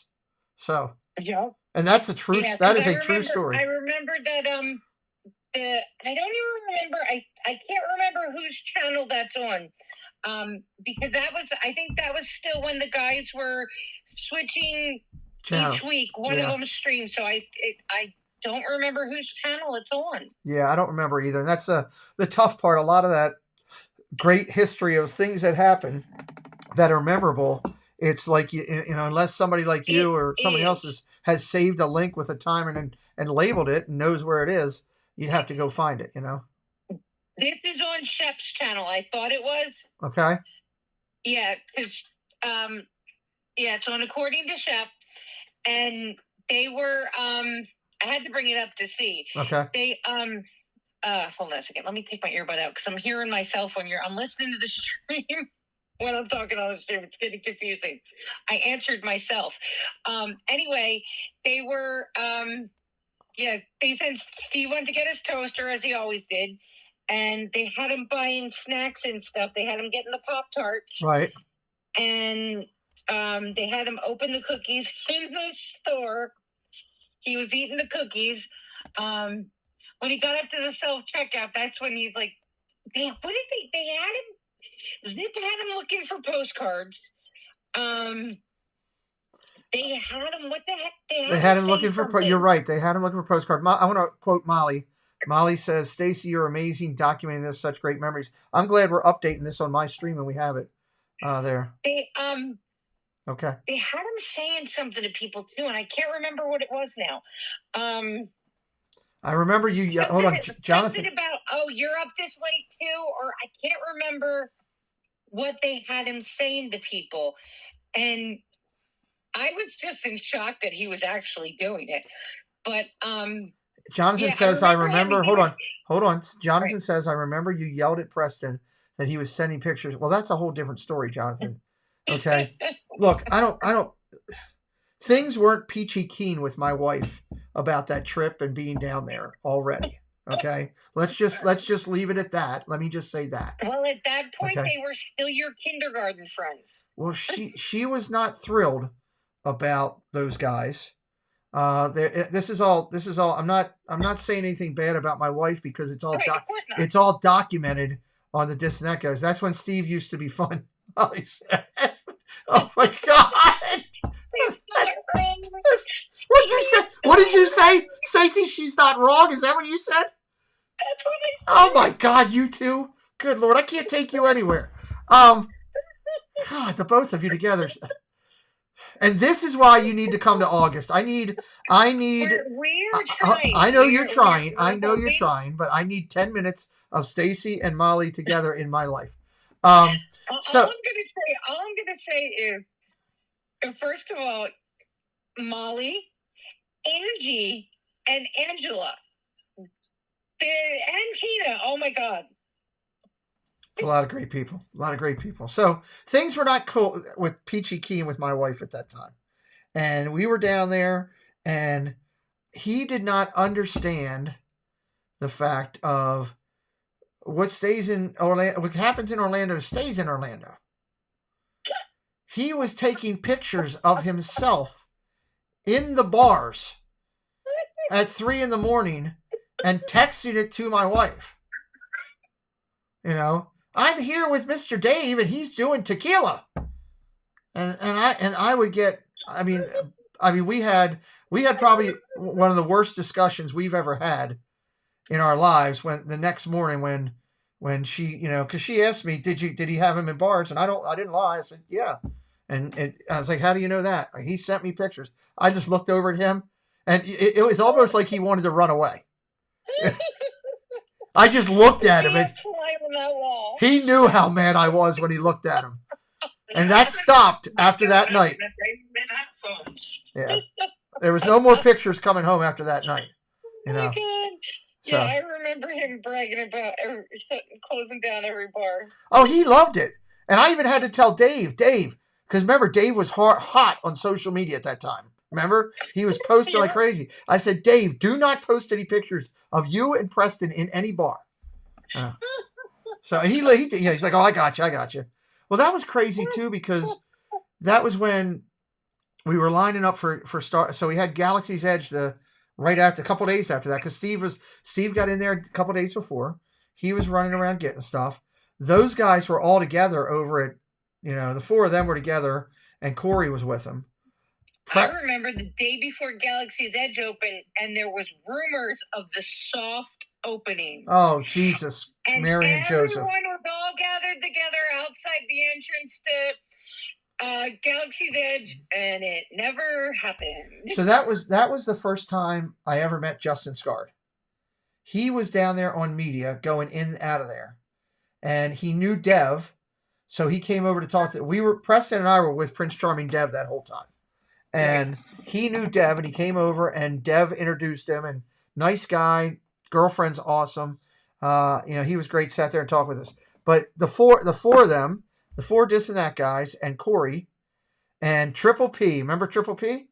Mm-hmm. And myself and Preston and Dev sat outside of that daggone opening, looking at trees, waiting for a soft opening. We wasted a whole daggone day because none of us wanted to leave and miss it. We thought for sure it never happened. I don't remember if it was then that all four guys went live at the same time, or if they did. No, I think they did it the night that they went to Jelly Roll. Right. And I had 4 tabs open with 4 streams running at the same time. Wow. Thank God. I think it was 3 of them. I can't remember. I think Shep was the one that kept the stream going. And if you didn't see it that night, it didn't happen. Yeah. Well, that stream is no longer available. Well, I remember when we were going over to Galaxy, it was 3 a.m. We'd only had like an hour's sleep, I think. Those guys didn't even have that. It was Shep that was sleeping on the concrete over there. Yes, I was just going to say that. It was Shep that was sleeping on the concrete. I remember we were on our way back over, and Josh and Taylor from the WDW couple were coming over. Yep. And they texted me, and they're like, where are you going to be at? And I said, well, I'm going to meet these guys. We're going to try to get to the entrance. That's our goal right now. So they were on their way over, and Preston, I don't know if he Instagrammed or texted or something. Somehow we got a hold of, it was either Steve or Corey. And they're like, dude, we're dying over here in line. We need water. We need drinks. Can you grab us drinks? So we ran into that Circle Kmart or whatever the hell Kmart, whatever it was, gas station right there by the boardwalk, whatever that is. We ran in there. We bought like 9 waters. Okay. 9 waters and a couple regular drinks. And the bill was like $60-some for these, because it's Disney, Right. It's Disney. And we ran up there and we brought it up. We found those guys, and the waters were just consumed in seconds, because it was still hot then. It was August, and it was Disney, and it was still 90 degrees at midnight, 1 o'clock in the morning. Shit, it was crazy. And don't forget about Zip's chocolate milk. Yeah, we had to bring Zip chocolate milk and everything. And we got up there and got into the line, and they slowly paraded us back into it. And we were sitting. So they walked you all in right up to where the Galaxy's Edge entrance is, where you walk through the tunnel. And they still had that block. Didn't they have so many people went in it, like a group at a time? That's the way they kind of staged you going in? Well, they started that way, but they got in a little bit quicker. But the cool thing was, I'll never forget, because I had never done an opening like that. I had never done. Hold on, responded. Um, I had never done an opening like that in my life. I always wanted to, Stace, but I never got a chance to. And we got talked into doing this, and I was meeting so many people down in Disney, and I was finding happiness for me for the first time in a long time in my life. There were a lot of things that were missing from my life, and I was finding this, and I was shocked, as I was finding it. And I wasn't known by a lot of people then. I was truly more of the fan of. Right. I can't believe that these people that I'm watching and I'm enjoying their content are talking to me. Why on earth do I deserve them to talk to me? And I went through a lot of that. And, I fangirled on a lot of it, or fanboyed, or fan-adulted, or fan whatever you want to call it. You can fangirl. It's late night. We won't tell anybody. Well, whatever it was, however it's said, I did. I'll never forget that, I can talk about meeting some of these people. I got some great stories over meeting some of these people. But we stood in the center of the road. So if you're standing looking at the Galaxy's Edge entrance, everybody, and you look to your left, and right there is that little driveway to go up to Muppets. You know what I'm talking about, everybody? And the Muppets is on the right, and the fountain is right straight ahead of you. And to the left is now the bathrooms. I'll never forget standing there with all these guys, and I'm sitting there and I'm looking, and it's the this and that guys, and it's Resort TV One was there, and with Dale was there with them, and the WW couple was us, and Dale, Prince Charming Deb was there, and I forget who else. Nate was there. Somebody. It was crazy. Grand Avenue. Thank you, Mike. But I'm just sitting there looking around, and I'm looking at the smiles on my son's face. And, it was kind of like that moment in Field of Dreams where he goes, "Is this heaven?" And that's kind of the way I felt. I had tears in my eyes, sitting there thinking, what I dealt with work every day. There were days that I would stand at Dover Air Force Base and be talking to a family whose son or daughter just came off a plane in a casket. Right. I had days like that. I had days where I sat in Fort Meade and talked with soldiers who had arms blown off or eyes blown off, or sat and gave Christmas gifts to kids whose mom or dad was killed in Afghanistan or killed in Desert Storm or killed in Kuwait. And those were my work days sometimes. And to be there in Disney in something that I found enjoyed with people that were, just happy that I was kind of there, it was incredible, and to go in and to do that with those guys and have fun. And, we were one of the early groups to get into, to do, the Falcon, right. And that kind of craziness. And the famous line came from that. Right. Punch it, Zippy. Punch it, Zippy. Yes. That was one of the greatest lines ever that came to that. I'll never forget. Here's a great story. I love Living in Diz is a nice guy. Corey's a great guy. I'm a friend of Living in Diz. Living in Diz was just starting out. Corey was just starting his channel, literally brand new, just starting his channel. Right. This is a great story. And I was standing in line to go into the cantina. It was me and Dev and Preston, and the guys were inside already. We were going in there to find them, and going into another bar, of course, with Preston. Why not? Of course. And Corey, I had met Living in Diz. He came up, and he only knew me because I was doing some sports stuff.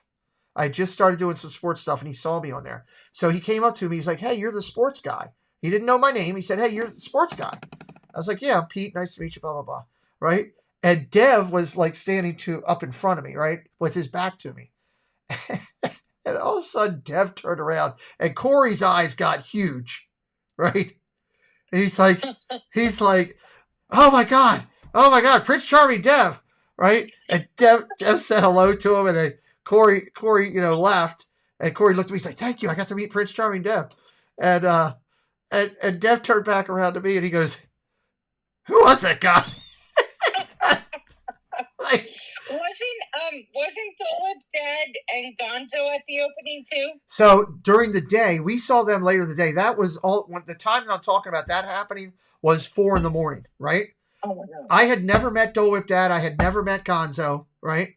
And I had done some football with Dole Whip Dad, so I knew Jeff from the stream. I never met him. Right. And I had talked to Gonzo like once or twice just in the chats, but I didn't know what a Gonzo was. I didn't know, and I don't think anybody did. And Jeff texted me and he's like, "You're going to be at the Galaxy's Edge opening." He's like, "Yeah, I'm going to be there too, and I'm going to have Gonzo with me." And I'm like, I said this to him. I was like, "The Muppet?"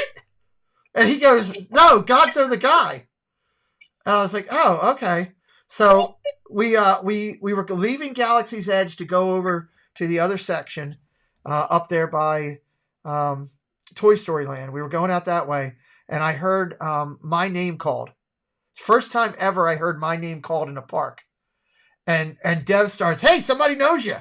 And he started giving, just messing with me. And it was Jeff. And we went over and we got pictures with Jeff, and I introduced Dev to Jeff and met Gonzo. We got that picture. It's on it's that right. Picture that's when you see my end of stream, it's on there. It's that picture. We took that. Jeff raised his hand up and took it. And, yes, Gonzo the Yeti and the Sasquatch, I didn't know. But it was a great. And I guess he's also known as Carlos. Is Debbie still in the chat? Yeah, Debbie. If Debbie's here, Gonzo is Carlos. Gonzo's Carlos. So, but yeah, it was just.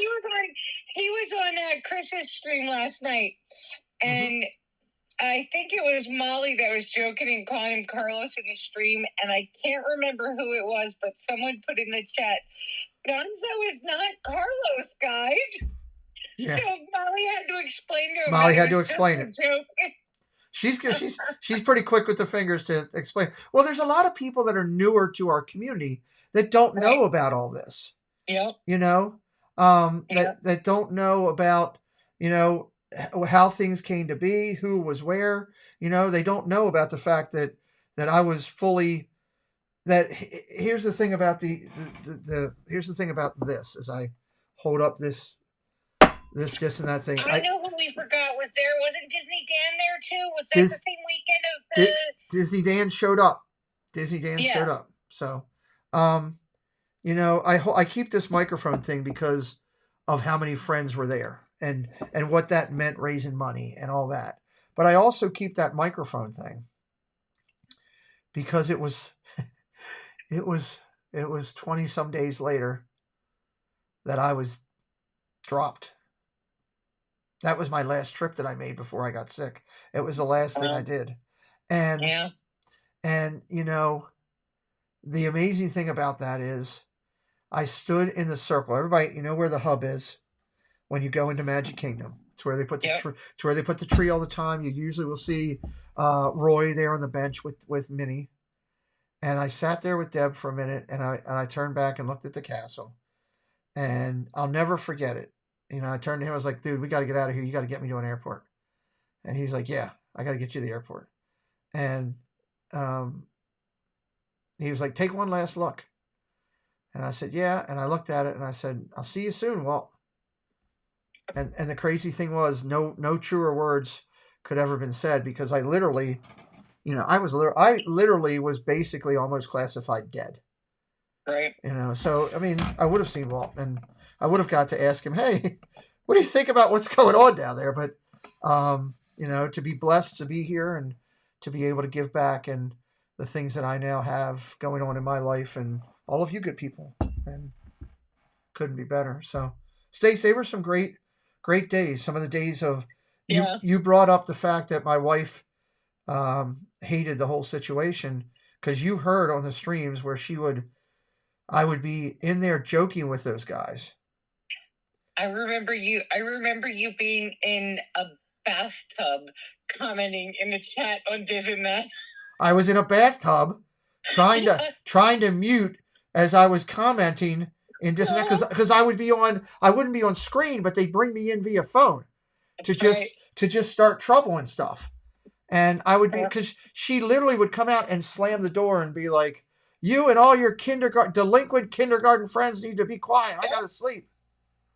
And I went to the bathroom. Anybody that's been to my home here, if you've been here, in the hallway where it's our main bathroom for everybody next to my kitchen, there used to be a bathtub in there before the remodel of my house to make it disability friendly, there used to be a bathtub in there, and I literally went in that bathtub and broadcasted from the bathtub.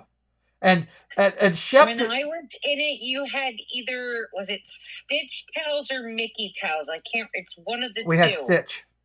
Yeah, I wanted to steal them. I remember now. I've got a good little Disney bathroom, don't I? Oh yeah, you've got a good little Disney house. Yeah, we do. We do. I'm proud of what that's all me. I've done all that, and with Kayla's help, me and Kayla. So, but it was fun. It was fun. We had a good time. Shep didn't believe. I had to send Shep a text with a picture of me in the bathtub to prove it. I remember that. I remember that. I remember him saying that. He's like, you're not in the bathroom. I was like, dude, I'm in the bathroom. I'm in the tub right now. So, so, but they all of that, finding Resort TV1 because Lou Mangello didn't go off, meeting the This and That guys, being humbled to be asked to be a part of the Beverly Challenge, only because I had a microphone in my hand with the wrestling thing with my brother. That was the reason they asked me. You know, if you think about everything that's become of this, can you imagine, like you said about Walt, I wonder if he had even an inkling of a clue what his imagination would bring to so many people. Like, I can't even imagine just the... I get choked up thinking about it. As much as it has expanded, as much as it has done, just to think of what he dreamed of. And thank God for Roy, because we wouldn't have Disney World if it wasn't for Roy. Yeah, we wouldn't. There's no way in the human mind that they could have fathomed the level that it's at today. Right. I think Walt had aspirations. I think he knew he had something here. I think he knew it would be successful. It would be profitable. What's up, Tolga? Welcome in. But I can't see how anybody would have that much vision. No. To be, because he couldn't see the technology we have today. He couldn't have visioned Disney Plus or all the crap we have on the app today. I don't think he could have envisioned the fact of the international Disney parks. I think he was more thinking here because everything it's said is he was trying to find that. But he started the spark that brought it today. Yep. I've said, I said to somebody just recently, and I meant it with all my heart, Stacy. I get on my knees and thank Walt for not giving up, and for when he was kicked in the backside, had his content stolen away from him, basically had nothing. His life was nothing, and he and Lillian got back on a train to come back to the West Coast, and instead of giving up, he drove him out. He drew a mouse on a napkin, and had he not done that, and we didn't have all this, there's people that I'd like to think that my path would have crossed, but I don't know if I'd have been that lucky. But I know right now I am that lucky, and I am forever grateful to Walt Disney. Oh yeah. If it wasn't, I remember being younger and in school and the times that we got to go to Disney and stuff, and no one else that I really went to school with went to Disney and stuff, and I never realized that there was a community of people that were as taken with the parks and as into Disney as I was, until I found YouTube, and it was like I finally found my people. I'm like, I found where everybody, it was shocking. And just to think, I can't imagine my life now without it. The things that I've gone through and the support of this community, I don't know if I'd be where I am today without everybody. This community's given me some of the greatest inspiration, some of the greatest friendships. There's things in my life that I can't even put words to, that are just, the words get stuck when I try to talk about it because of the importance to me in my life and what it is today. There's people in this community, there's people in this chat that single-handedly, through deeds and actions, have helped me get to where I'm at. I like I said, somebody could call for me $1 million right now and to give up all of this, and I would say no. I'd say I got enough money. I may not have $1 million, but I've got enough money to have a great life, and I'm going to do that. And Stacy, when all that went down, I saw Jonathan's comment. He says, "Mar, I still remember the stream of football talk, Triple P, because he filled in for me, and Kelly, and phones buzzing on all 4 screens of news of Pete in the hospital because it got out there." I don't remember collapsing. I don't remember the first week of waking up. I can't. I've tried, and I've tried, and I've tried, and I've tried, and I get pissed sometimes because I can't remember, because I know that I talked to some of these people in the community, and I can't remember it. And I hope that I didn't forget to thank them. But the other thing I will tell you is people from this community were more actively involved in reaching out to me and checking on me and everything. And what I know today, I know if tomorrow I drop for some reason and end up in a hospital again, I know that it'll be people in this community that'll be the first ones there. I know that some of the people in this community, I know a couple right off the bat that will be by my bedside in a heartbeat. And I would do the same for them as it is. I chatted with you by text when I was going, "Hey, Cy, good morning. Welcome in." I chatted with you on text during the time, and I was very grateful for that. Kelly Myers, I can't even say enough of how much Kelly Myers did for me. I mean, he became one of my closest brothers on this earth. I would call Kelly. This is something people don't know. I would call Kelly at 2 a.m. and wake him up crying because I just wanted to end everything. Right. I didn't, so there were, you go through all that and you realize that these people are real. I don't know if everybody has seen this or not, but there's some pictures that were taken that I believe Jen, I think we have it up on the front of the website. Jen will know. She's got a steel trap mind. There's a picture of Kelly and I where we're standing right by Adventureland. And it was my first trip back to Disney, and I stood up and got to see him face to face.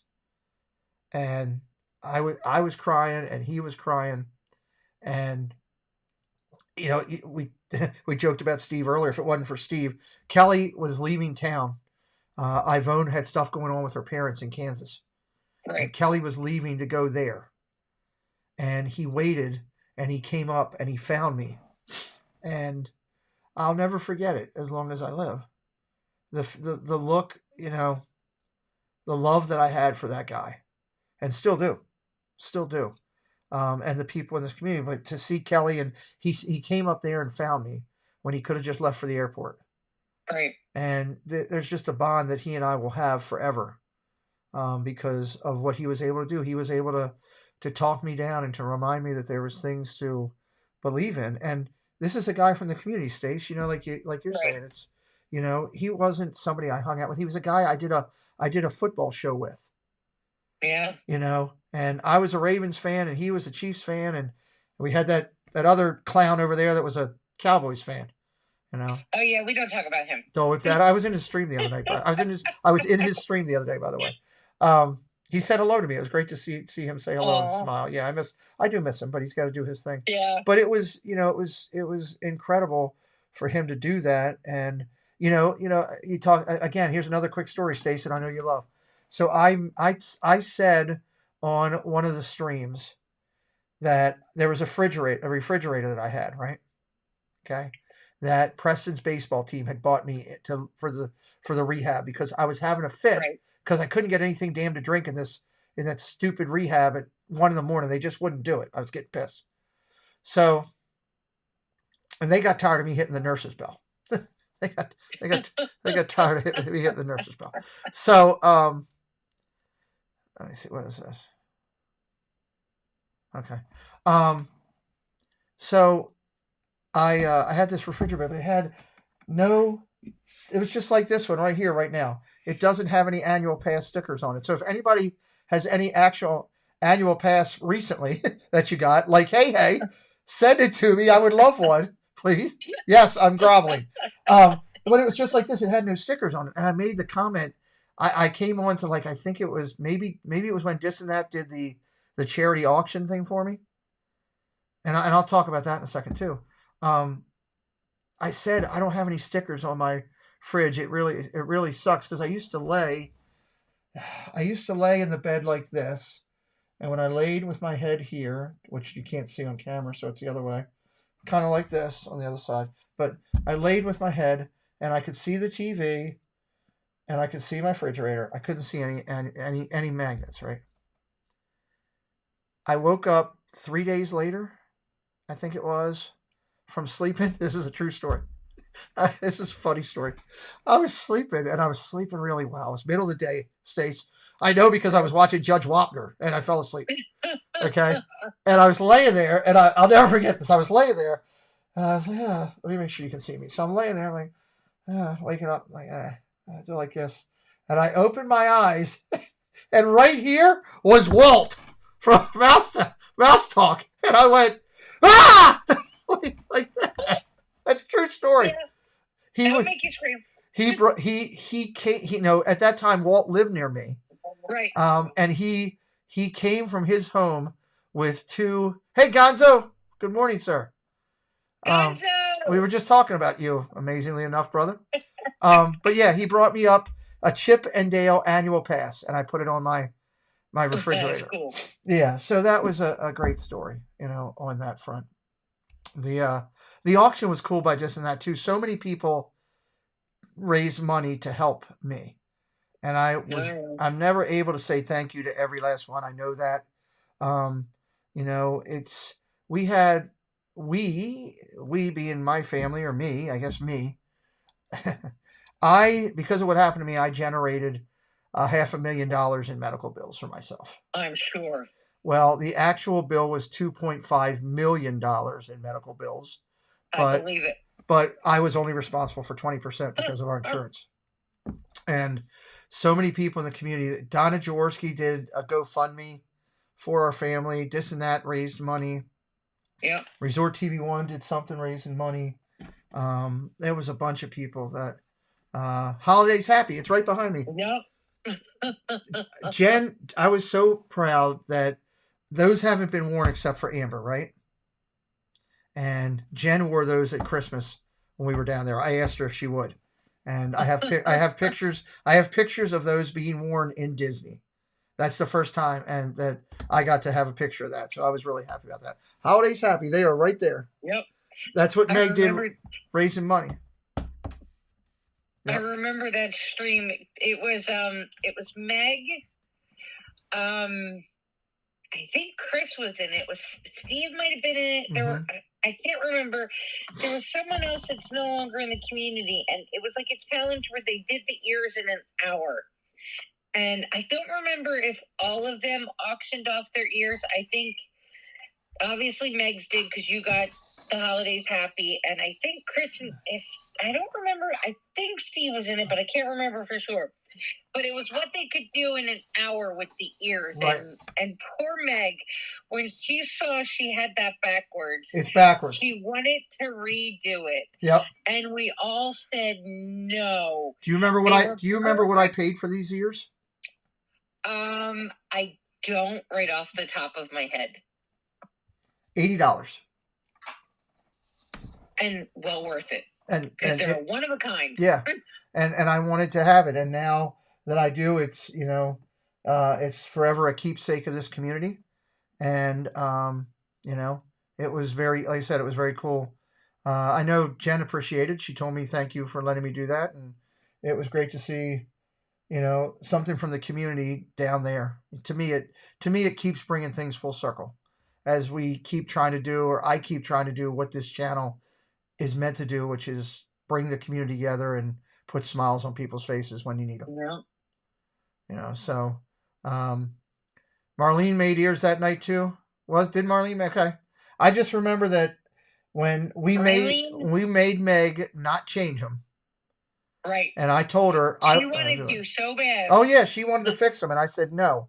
There's something about that, and it was made by a person in this community, which was important to me, and now these ears, I call them community ears now. They're the community There ears. you go. They're the community ears, and I will forever keep them, and they will only be worn by somebody that I want to wear them, and that's the way it'll be. So I was very. I mean, we still like when Meg went live a few weeks ago. We were talking about it on her stream. Were you? Okay, good. Oh yeah, good. Yeah. Of course they came up. They always come up when she streams because it's one of those things that it's so ingrained in the community. I mean, I literally that year I sent out Christmas cards and I literally wrote holidays happy in every one of them.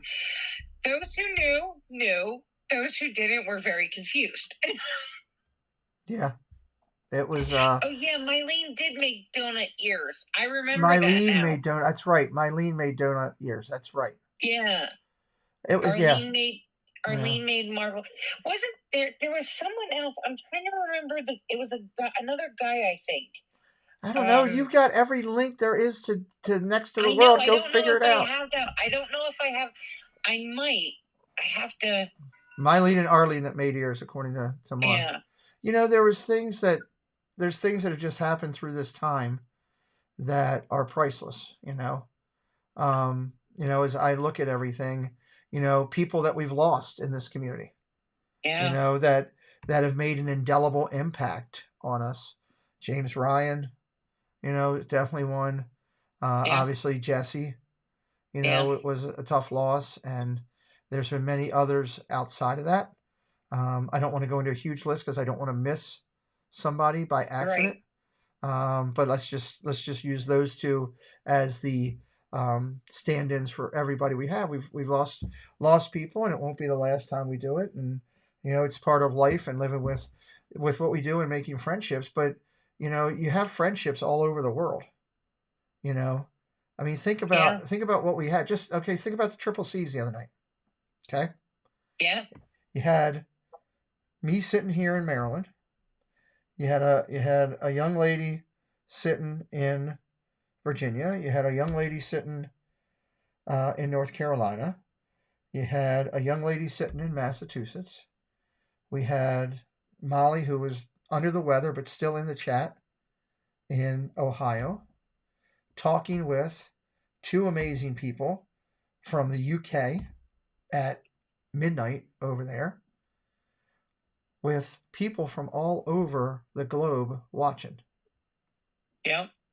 It's a spectacular thing, and something we shouldn't take for granted. I found it. It was Meg, Steve, the Mickey Bunch, Kelly. Okay.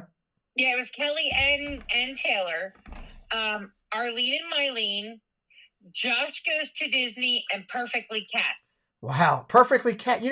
She lives 15 minutes from me, and I've never met her. I posted the link for it too. Okay, thank you for posting that link. I've never met Kat. I've invited her to all of our meetups. She said she's going to come, and at the last second, she chooses not to for whatever reason. That's fine. But it's crazy that she lives that close. I mean, Walt was the closest to me.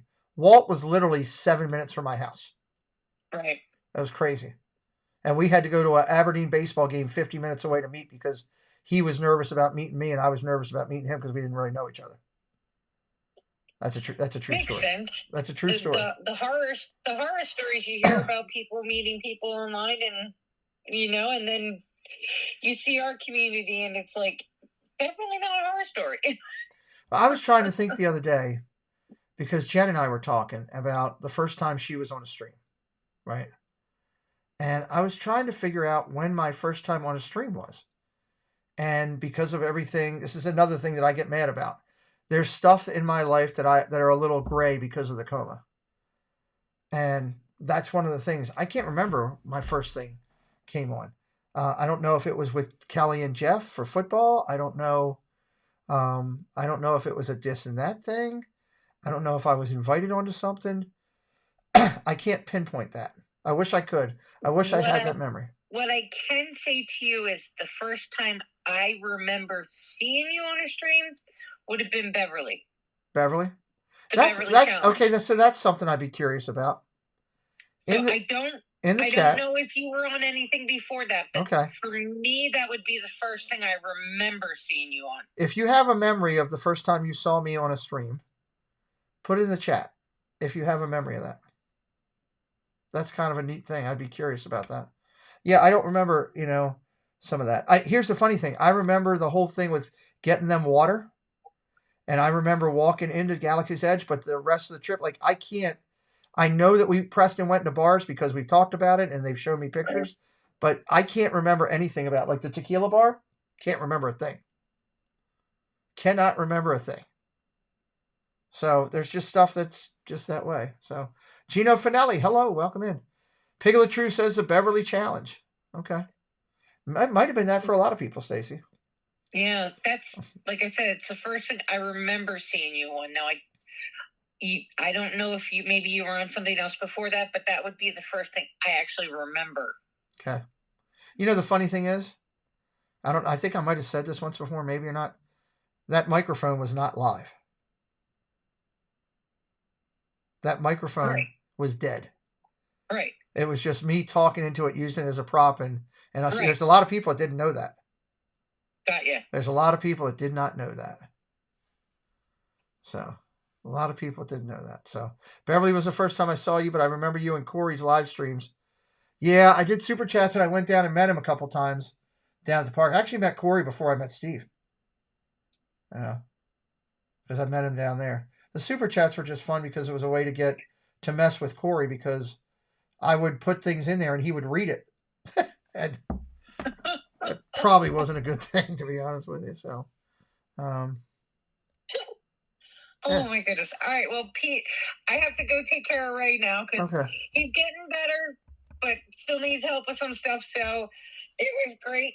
Great talking calling in and talking about these times. And oh my goodness, but I will talk to you probably sometime tomorrow. Thank you for calling in. We appreciate you. Yes. Make sure you're 8:30. Make sure you're in there. You and Ray both. Yep. Okay. Right. Bye. Bye. All right. So I'm going to get ready to call this thing down. And Dizmom 7. Hello, the Beverly Challenge. Nice.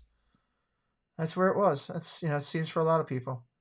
Yes, they were comical because because he didn't know what was going on. So it was great. Corey is a great streamer and an even better human being, father, husband, friend, everything. Corey's just class act. You don't meet many people like that in your lifetime. So that's a huge thing. Huge thing. So all right. Well, I appreciate you guys all being here tonight and hanging out and telling stories. I hope this stream accomplished whatever that stream goal was for you. If it's a hangout tonight or a soft voice, just at least a soft voice until Stacy came in, to get you through till you had to go to bed, or if you're like Cy and you're just getting up and you're coming into me, I appreciate you. We will be live on this channel twice tomorrow. We will be live at 8:30 doing the interview with Joel Payne, which I'm ecstatic about.